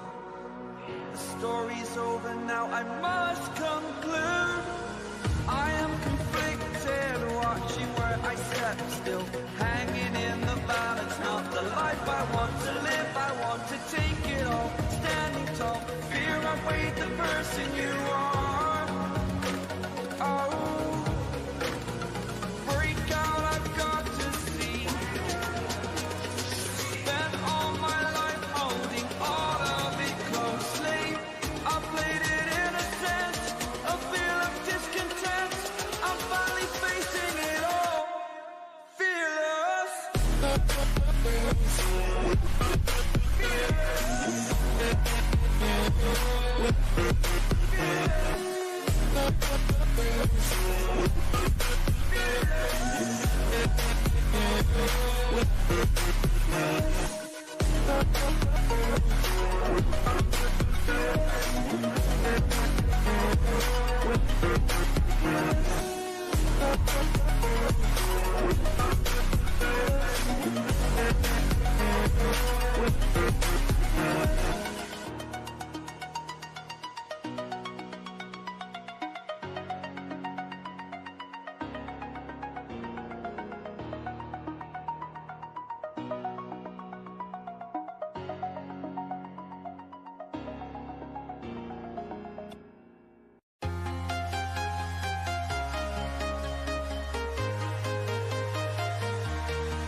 Walking alone, the streets are empty. The only thing I can see is my own silhouette. I'm getting stronger, step by step. The clock is ticking, but there's no time for regrets. I've been flying from town to town, from London to Taiwan. I've been all around the globe, trying to protect your soul. We are heroes tonight. We will fly above the sky. We are heroes tonight. Yeah. We are heroes tonight. We will fly above the sky. We are heroes tonight.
all around the globe, trying to protect your soul.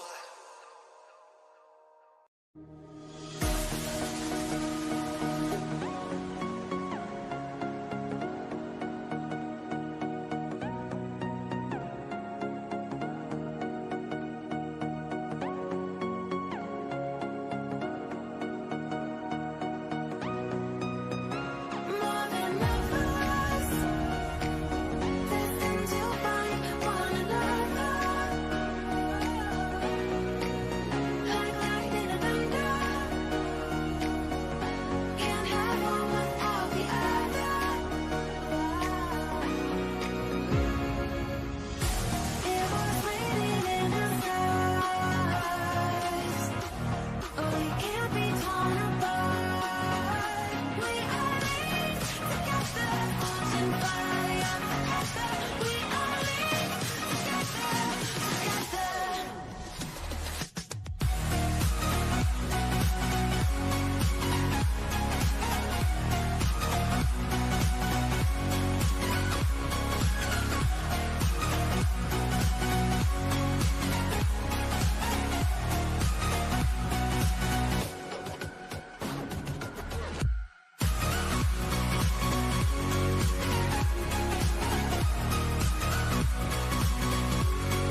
Go for it. Nevertheless, what amazing play by Storm Success. But maybe I talked way too soon. It comes down. Katrina Bot will take out the jungler.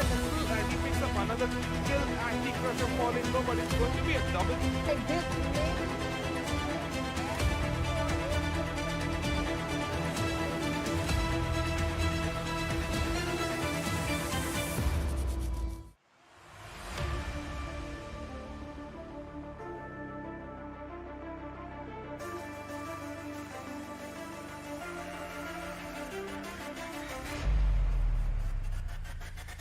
There's a dragon fight right here. Katrina Bot engaging with a flash spear, but things are turning around. Possibly as it's a double kill for Katrina. Bot flies in and he's unstoppable as he picks up another kill. Anti-Crusher falling low, but There's nothing to be done, however. So much damage by the Gwen thinking in this scenario. I think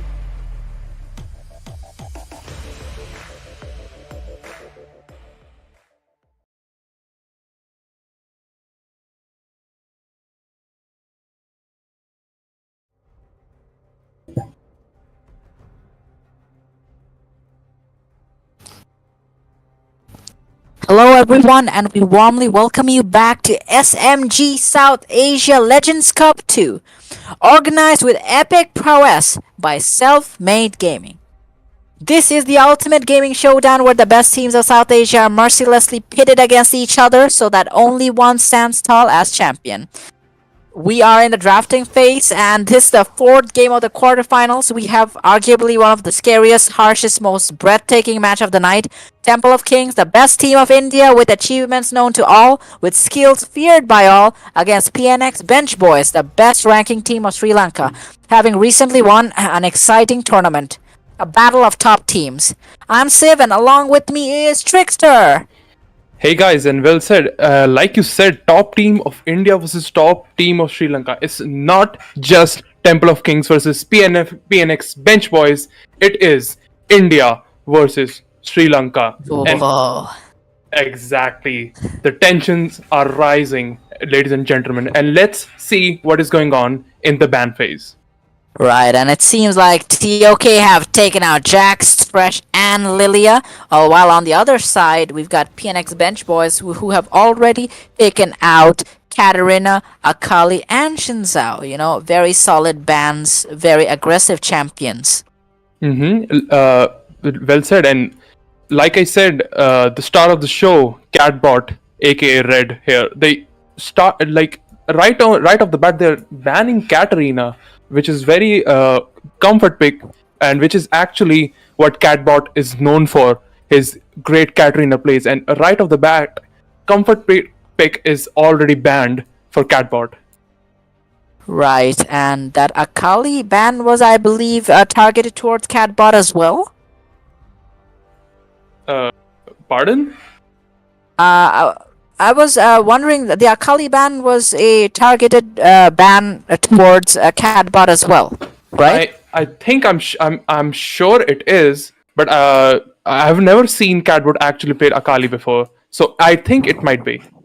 Perhaps Akali in its own is an incredible champion for both top lane and mid lane. With Shadow Flame and Lich Bane, we have seen Thorfinn absolutely destroy opponents with that champion. So yeah, it seems like Akali will be taken out of the equation. We will be moving back into the drafting phase shortly. However, let us talk a little about the match which is going on. Well, unfortunately, there is a slight production issue, client issue, so we will get back to the drafting phase yet again. But let's talk about other teams we have. Temple of Kings versus PnX Bench Boys. Oh, looks like we are back in the ban phase, and straight up Lilia ban. I think it's going to be the same bans, right? yeah.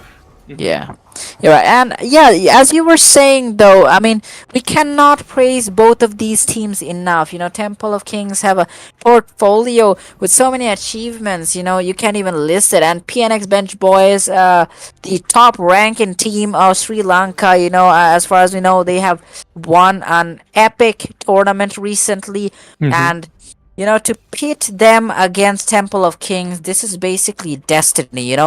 If they want to claim that destined prize at the end of this tournament, which is waiting for them, they have to take out the best. And when we're talking about the best, there ain't no bester than Temple of Kings. Okay? I'll just go ahead and say that.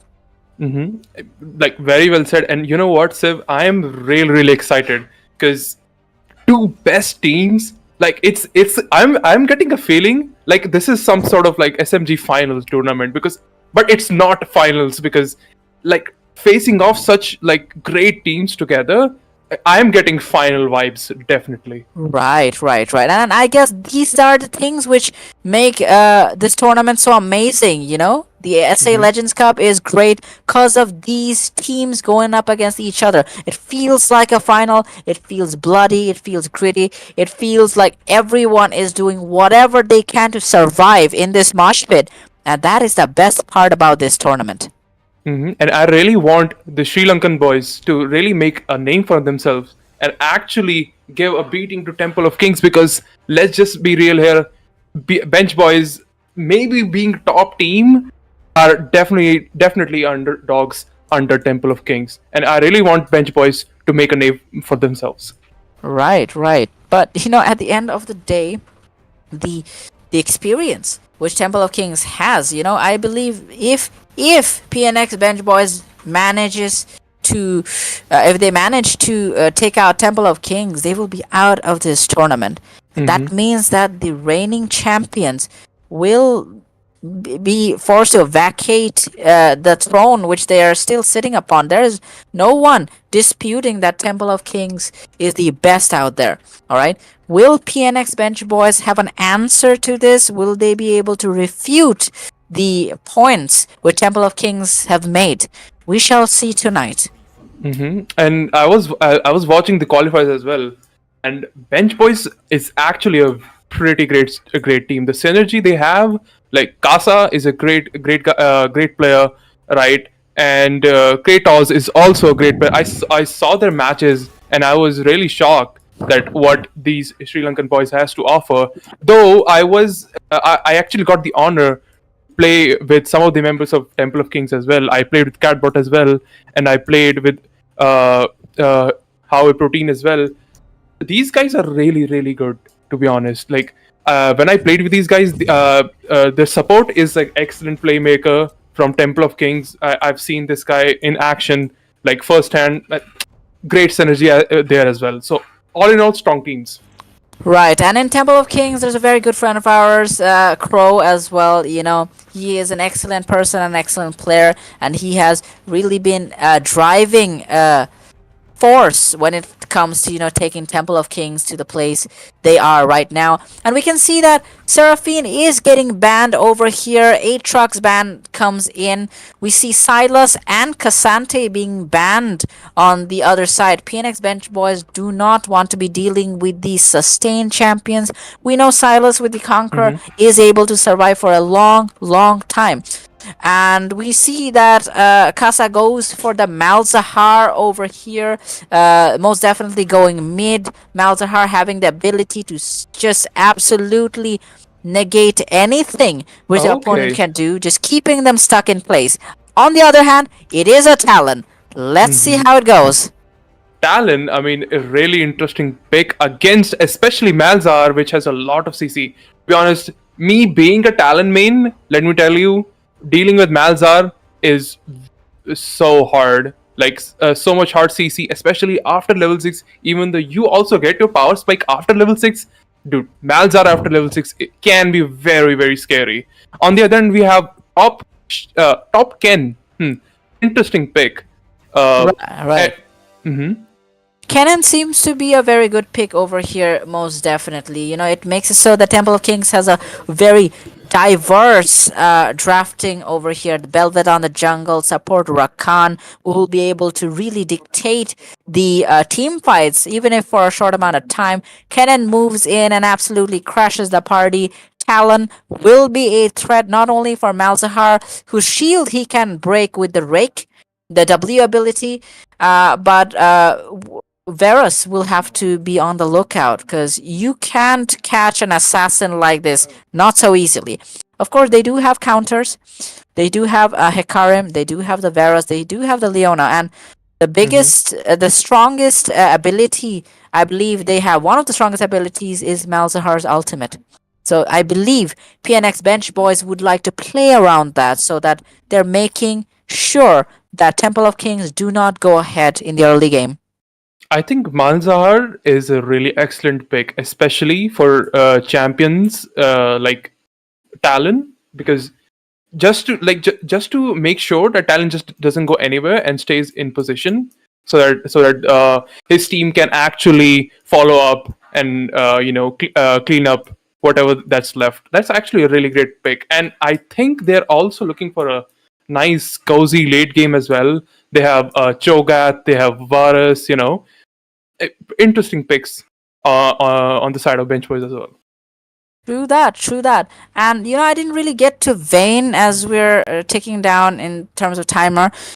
If Vayne does manage to scale, it will be a whole different story. All right, Temple of Kings with the conditional draft which they have pulled. I have to say that it is incredibly ambitious, but of course they know what they're doing. They've got a good amount of AoE. They've got a good amount of burst, sustainability, CC. All right, and the Vayne, the scalability of this champion is exceptional. If Vayne manages to pull ahead, or if Vayne manages to have a safe lane at bot lane, it may mean trouble for PNX Bench Boys, considering they have pretty tanky champions. Rightfully said, but I am very concerned at this point here. Temple of Kings being slightly on the squishy side, and Bench Boys actually has a lot of great CC. They have Hecarim CC, they have Varus Ultimate as well, they have Leona, obviously they have Malzahar, and then they have Cho'Gath as well. So a lot of CC against a lot of semi-squishy and squishy champions. It's really interesting how these picks will actually play in the favor of Temple of Kings. Indeed. And as we have less than 1 minute in our hands, I would like to thank all those who are watching. It's because of you guys that we're doing this. You all. Thank you for supporting SMG. Thank you for supporting the League of Legends community in South Asia. All over South Asia, all of you who are playing, we thank you for participating. We love your games, we love your matches, and we love your skill. We absolutely admire it. We would like to see so much more of you all, and in the future, it's going to be absolutely a blast, all right? We're just going to keep on growing bigger and bigger. Please stay with us. Please support us. This is the last match of the night, the final match of the quarterfinals. This is what we were waiting for, and I assure you, this match is going to be one hell of a ride. And definitely huge props to the teams that actually participated, even in the qualifiers as well. A lot of great teams actually, and a lot of great efforts by a lot of teams. So yeah, even if you didn't won today or didn't won in the past, great effort, and you shall try again. Right. This is just a platform. SMG is providing these teams a platform to rise, and it seems like we will soon be moving into the feed, and I am super excited. I don't know which draft to go for. I feel both sides have drafted masterfully, and yeah, I am just yet to see whether anyone has an answer to the dominance which Temple of Kings have had. Like, for far too long, this team has been at the forefront of Indian League of Legends prowess and excellence. Is there a team which can take them down? We as casters, we question these things because we want to not only see someone stand side by side, an undisputed entity or figure, but we want we want the landscape to change, and we want the landscape to be more diverse and everything. However, it seems like Temple of Kings are here to stay. Will they be the reigning champions, which they always have been? Will they be able to secure what they have? That is what we are yet to see. Exactly, and you know what I really like about Temple of Kings is the fact that even if they get ahead early game, right, they have they have the great knowledge and the great experience in the game that to take that being ahead so far into the game and creating that as a huge advantage for them. True that. And it seems like we have feed. People, the last match for the night, as we can see Belvet, Black Infinity leading his team members into the jungle. We see Psycho on the Cho'Gath, ensuring that top side is clear. This is going to be an absolute blast. And yeah, it seems like Black Infinity does get that early gold by taking out that ward. Yeah, exactly, and looks like there's a invade. Oh, there's a great defense going on the bot side as well. Booyah and Kratos, they're defending their bottom side here, and looks like Hecarim is in his jungle. Talon is looking for something here, but he I think there is not much going on around in the early game. Right. We are yet to see what Phoenix Bench Boys do. I feel their combination, the CC, is phenomenal. Okay, if they're able to play around their crowd control, I believe the team fights go in their favor. Alright? Nevertheless, it is Temple of Kings we're talking about. Not only are they the reigning champions, they are here to secure their legacy, which they already have. Let's be honest, alright? They're the best for a reason because they've been defending themselves for eons, basically. Exaggerated statement, but you know what I mean, alright? So, to see someone come up from the ashes to try and take this throne from them, now that is going to be an exciting matter to analyze. I would love to see all of these great players to build and use these new items as well, because at the mid lane, Malzahar, I would love to see how the new items would actually play out with Malzahar as well, and Talon with the new entirety items as well.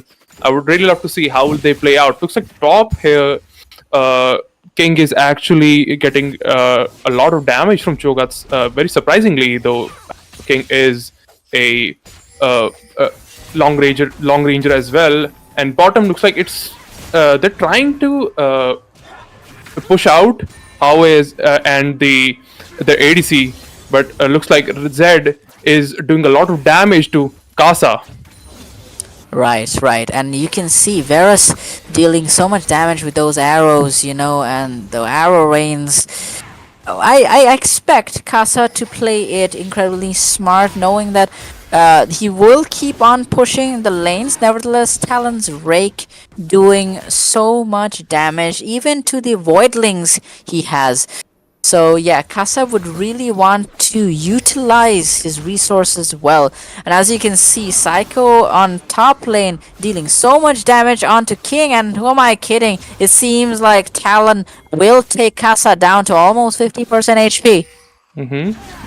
Exactly. I mean, it's really interesting to see Malzahar being a long ranger as well is almost dealing no damage to Red, and Red is actually being the dominant one in this lane. And looks like at bottom as well, there's not too much going on around here. Tiberi is trying to... Oh, the stun from Huawei coming... the follow-up from Tiberi, and the first blood gets to Rakan. Great first blood. The follow-up was amazing by Huawei right there. A very solid follow-up over there. Rakan was on point, and as you can see, Vayne doing so much damage still. Rakan was waiting in the bush over there, trying to really get the bush control, and it seems like the Condemn will absolutely pin Varus to the wall, ensuring that Vayne is able to deal enough damage to secure that first blood for her support. Incredibly well played by the bot lane from TOK side. They've got it planned. They've got it all under control, it seems. Exactly, and it just goes to show that TOK is not a force to mess with. Bot lane absolutely securing that first blood, getting that gold advantage early on. But looks like top lane here, King is trying to deal so much damage. Oh my god, Cho'Gath is in a bit of a predicament here. King with that so much damage. Oh my god, Psycho is really not looking good at this top lane. I think King is trying to get this and secure the skill at this point, but Psycho looks like has to back off because he just cannot give another kill to TOK and make their lead even worse. And considering that such a huge wave is crashing down onto Cho'Gath's turret, I believe Psycho would just TP back. You know, they cannot let that wave go to waste, and dying over there would have meant hell. All right. So yeah, it seems like King is just taking some revenge upon that monster for absolutely devouring him from long range. It seems like Malzahar is trying to push the lane, considering Talon is not allowing him to. There's a lot of pressure from Talon over there. Yeah, right. And surprisingly, Booyah is having a lane priority here. Kratos trying to do a tower dive here, but Booyah fails. Oh my god, Kratos just gets out in just 10% HP. Oh my god, Booyah slays Eberry.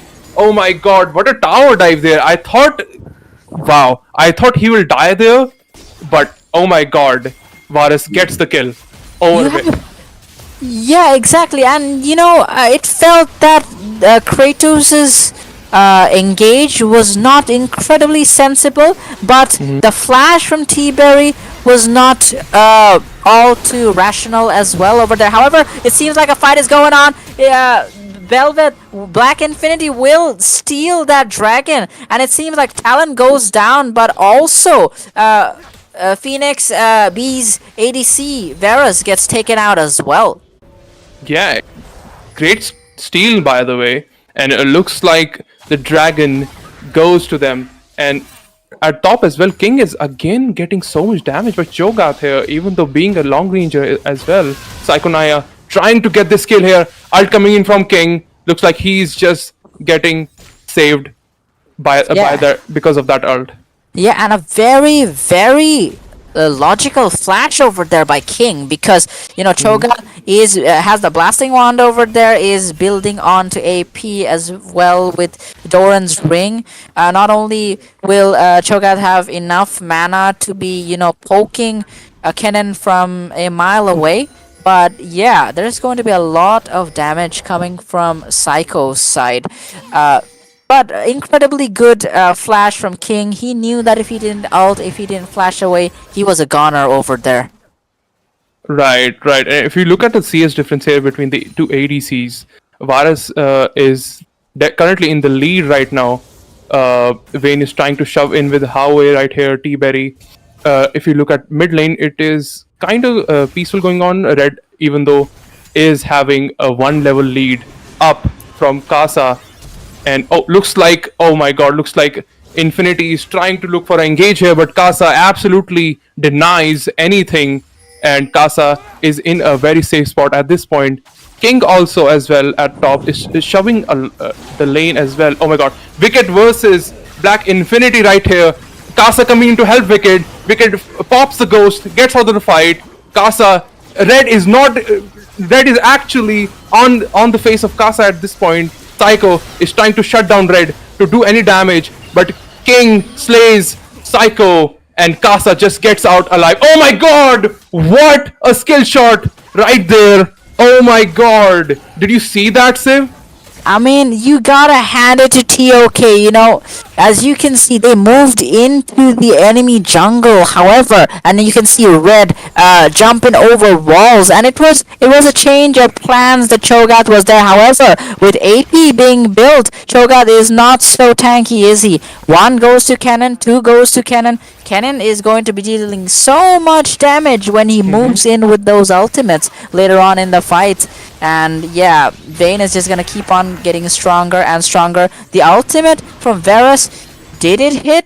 I believe it did. However, it got nullified in a certain manner. I believe it was cleansed. And it seems like T-Berry is not done. Kratos, however, gets his number. Kratos manages to use the Zenith Blade, goes right ahead, stuns him, and it is enough for Booyah to secure that kill. Beautifully done from Phoenix B's bot lane. Like, absolutely stunning work.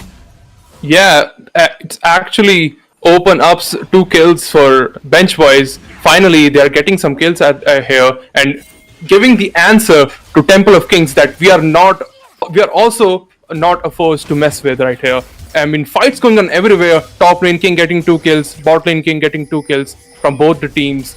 Interesting. So far, they're even out in the score. Slightly a bit of a goal lead for Temple of Kings, but looks like Wicked is in bit of a predicament right here. Black Infinity. Oh my God, Wicked trying to get out of the situation because of the ult. He just manages to get out with just a bit of a health.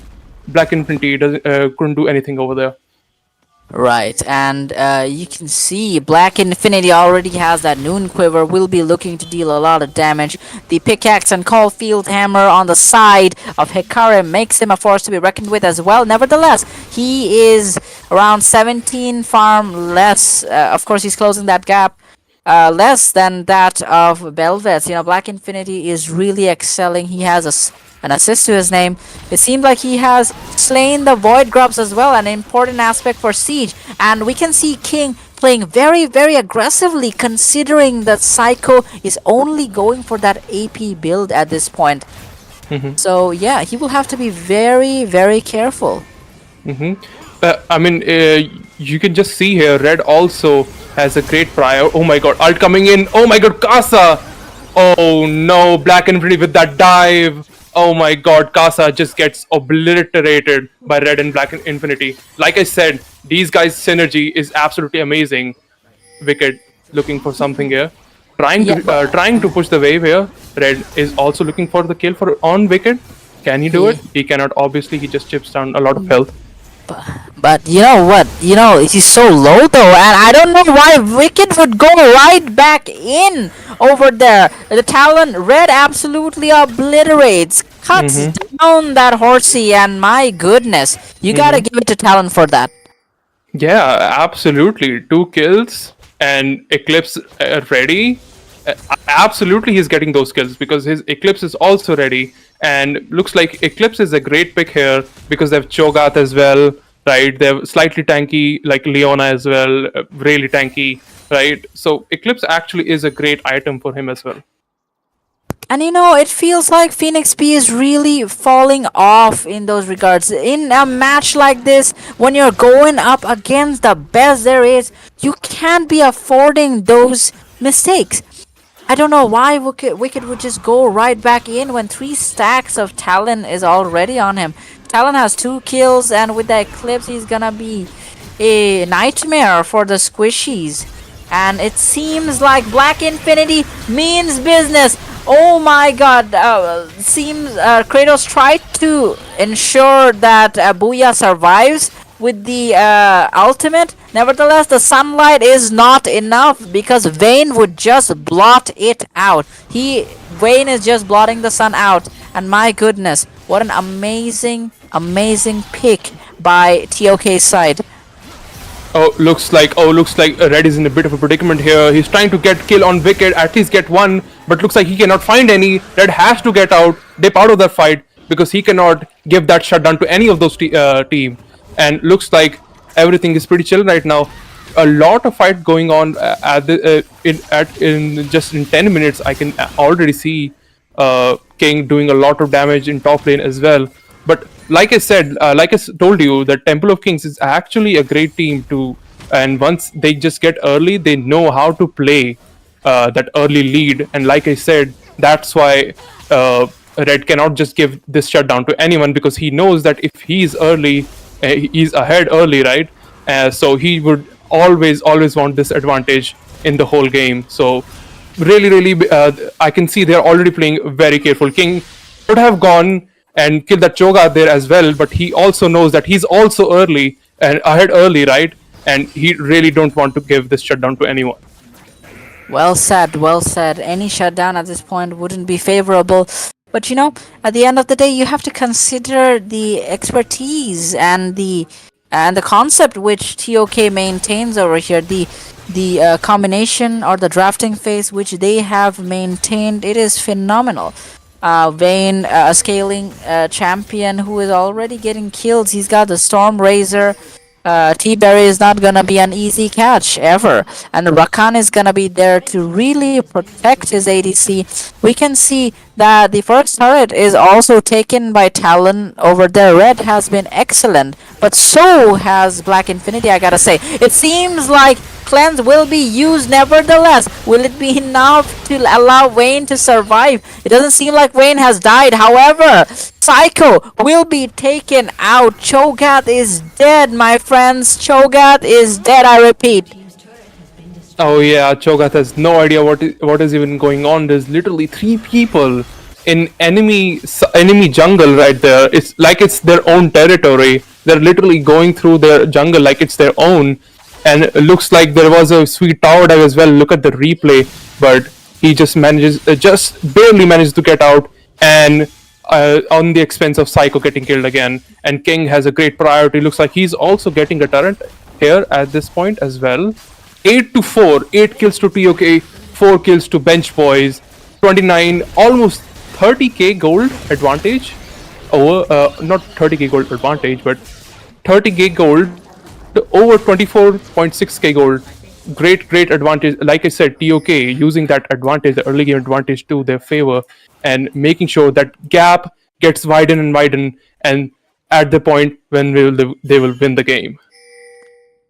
Indeed, and I have to say that TOK is controlling the game formidably right now, and it's like a death grasp. It's like abyss, because they know how to be consistent with this lead. That's the scary part.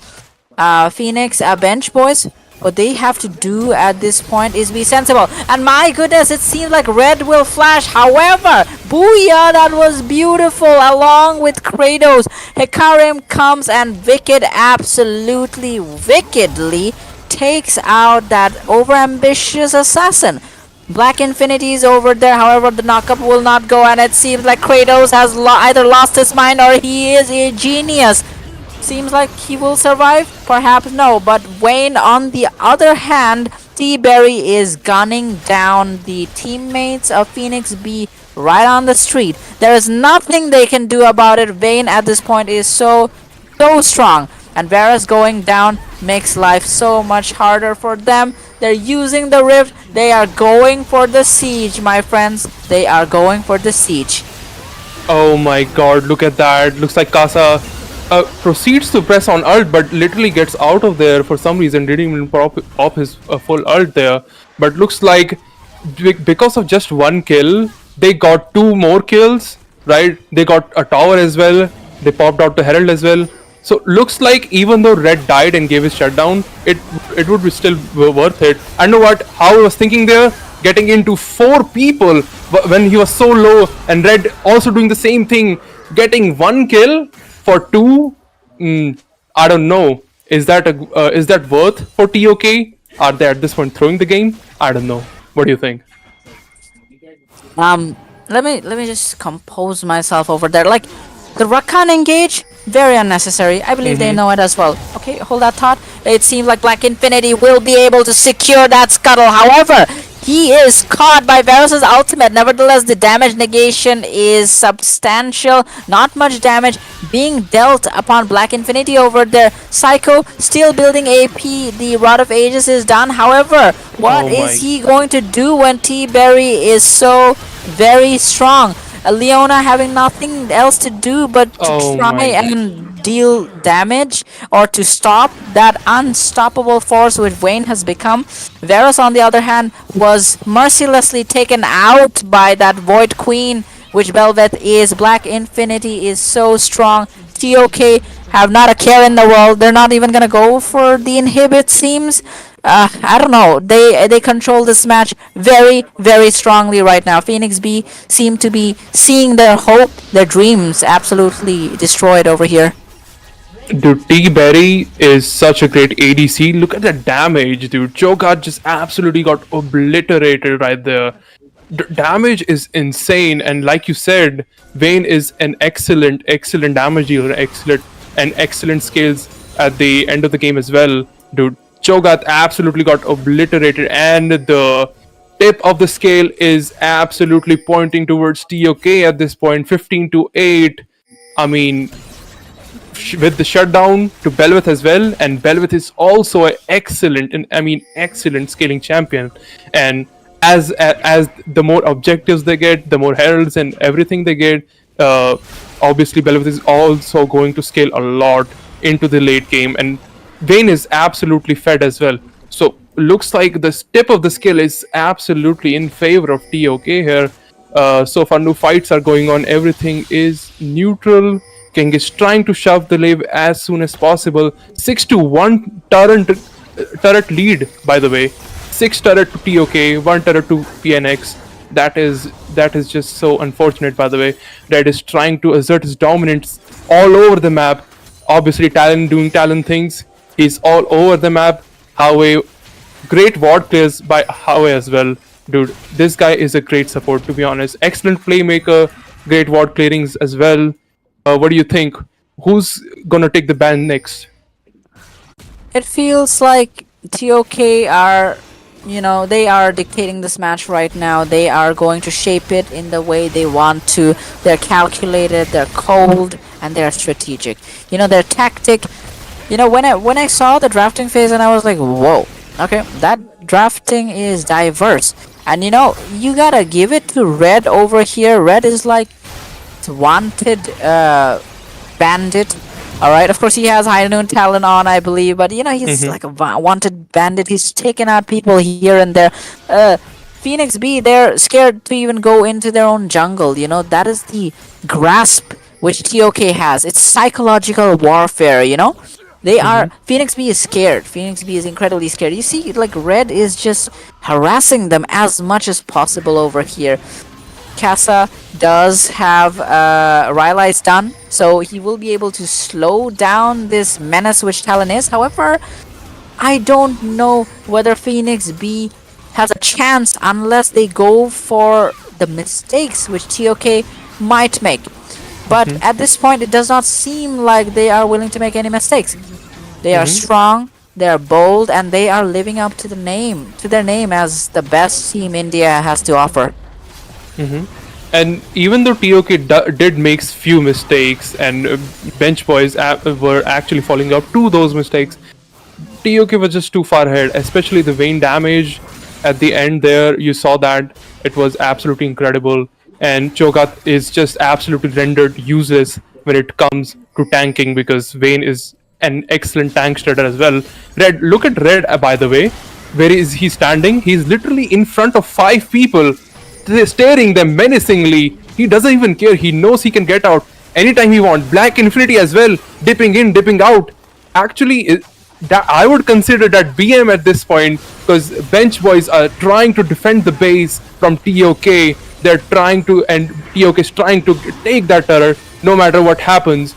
There are skill shots coming in from both sides, here and there. It's a 5 versus 5. Looks like we are going to see a great 5 versus 5 team fight here. Looks like Casa is trying to do something here, trying to make a play here, but nobody is getting anything, nobody's getting anywhere, and looks like they're only going to waste their mana and actually get the turret as well. Oh my god, and looks like they're going to get this inhib as well at this point, and they are just going to tip out with the power and inhib as well. Right, and at this point, it feels like PnX B has been suffocated. They have been crushed, especially their spirits, because they don't know what they're supposed to do. TOK is being so spontaneous. Red is frontlining for the team, considering that he can just use that ultimate to go invis and get the hell out of the danger zone. And, the versatility of TOK's drafting is testament to their experience in this game. Simple as that. Vayne has scaled. Red can take out anyone he wants to. A very clean KDAs of Kennen and Belveth over here. They're securing everything they need to. The objectives are on their side. The game itself is on their side. PnX B has to defy reality itself to ensure that there is a comeback possible. They cannot miss their skill shots. Leona has to ensure that he grabs important targets. Nevertheless, it seems like Casa will just be caught. However, even though the flash was there, but it is not enough. 4 people down from the side of Phoenix B. I Oh my apologize. I God. have to reiterate myself. It is an ace, and Oh my TOK God. have taken them down, and it felt like it was not even a challenge over here. TOK was cold, TOK was calculated, and they are your winners. It seems like they're on their way to keeping secure what is theirs, and that is the title of being the best. Oh my God. I could actually not appreciate enough King right there. Did you see that? King absolutely being a Giga Chad, literally in between 5 people, popping his ult out, stunning everyone. Such a great play by King as well, and just T-Berry following up with great intense damage. Did you see that? The damage that Vayne was producing, it was absolutely insane, and obviously the best team won. Team India, Temple of Kings, besting Team Sri Lanka, Bench Boys, and they are your winners of this match. Indeed, and hats off to Bench Boys. It felt like they had a formula which would work. The bot lane, Booyah doing amazing, Kratos doing amazing. It was phenomenal. Nevertheless, TOK just had the upper hand over here, and I feel not only is their expertise and their individual skill levels, but it's also the drafting phase where they won, where they won in drafting phase. Their champion picks were so diverse and so calculated that I myself was impressed. It's just the mind frequencies. It's just above in these regards for a lot of things. But you have to hand it to Phoenix B. The Bench Boys did absolutely amazing. A lot of commendations to them. We would like to see them come back very soon, and we would like to see them in action. Nevertheless, the winners of this last quarterfinals match is TOK, and my goodness, they did it in staggering fashion. The best still seem to be the best, huh? Yeah, really. It just goes to show that best is always the best. And these guys are absolutely amazing. And I have to give it to Bench Boys as well because they actually played really, really great. I mean, the ADC was amazing. Kratos also trying to make plays as well for the team as well. And Casa, obviously Malzahar, trying to go against Red, but obviously Red is Red. He is the star player of the tournament, and absolutely gets this win for his team. Right. We thank everyone who have watched tonight. What an amazing experience it was, right, Trickster? I mean, seeing all these teams perform amazingly, it feels great to be a part of something so huge, something so significant. SMG are bringing back League of Legends, and we needed this more than ever. And to see so many amazing teams come together, fight it out for survival, this is just a privilege and an honor. And yeah, it seems like we are at the end of this night, and what an amazing night of League of Legends excellence. Four Right. teams move on over to the semifinals, all right, Mhm. which I believe is tomorrow.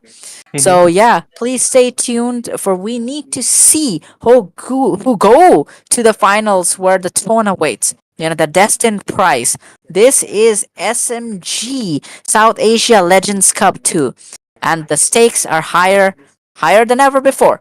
So we shall see whether TOK manage to keep this reign or whether the other competitors who are hungry and who are vile and vicious, whether they are going to snatch it from them. That is something in the future.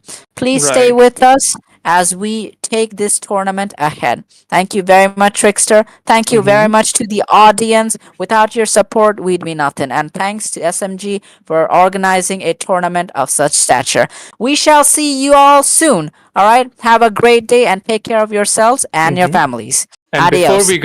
before we go, I would like it's a humble request for everyone who's watching this stream to obviously follow the SMG Instagram group as well for all the updates you get from SMG as well. And also future tournaments, because there's a lot coming soon. And trust me on that. There's a lot coming from SMG. Also, shout out to SMG admins as well for putting out this stream, right? They obviously did a fantastic job, right? For everyone True. and for everyone who actually joined and played this tournament. So yeah, really great teams, really great casters, the admins as well, and the viewers obviously love you all. Y'all take care now. Safe signing off. All right.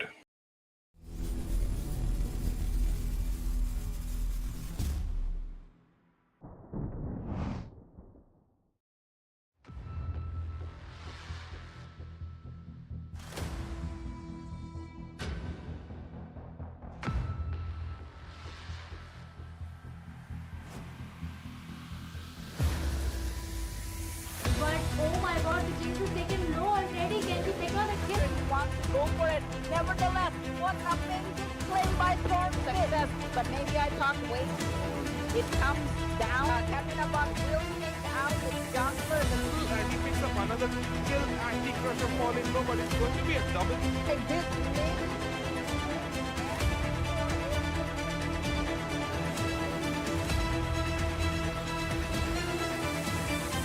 may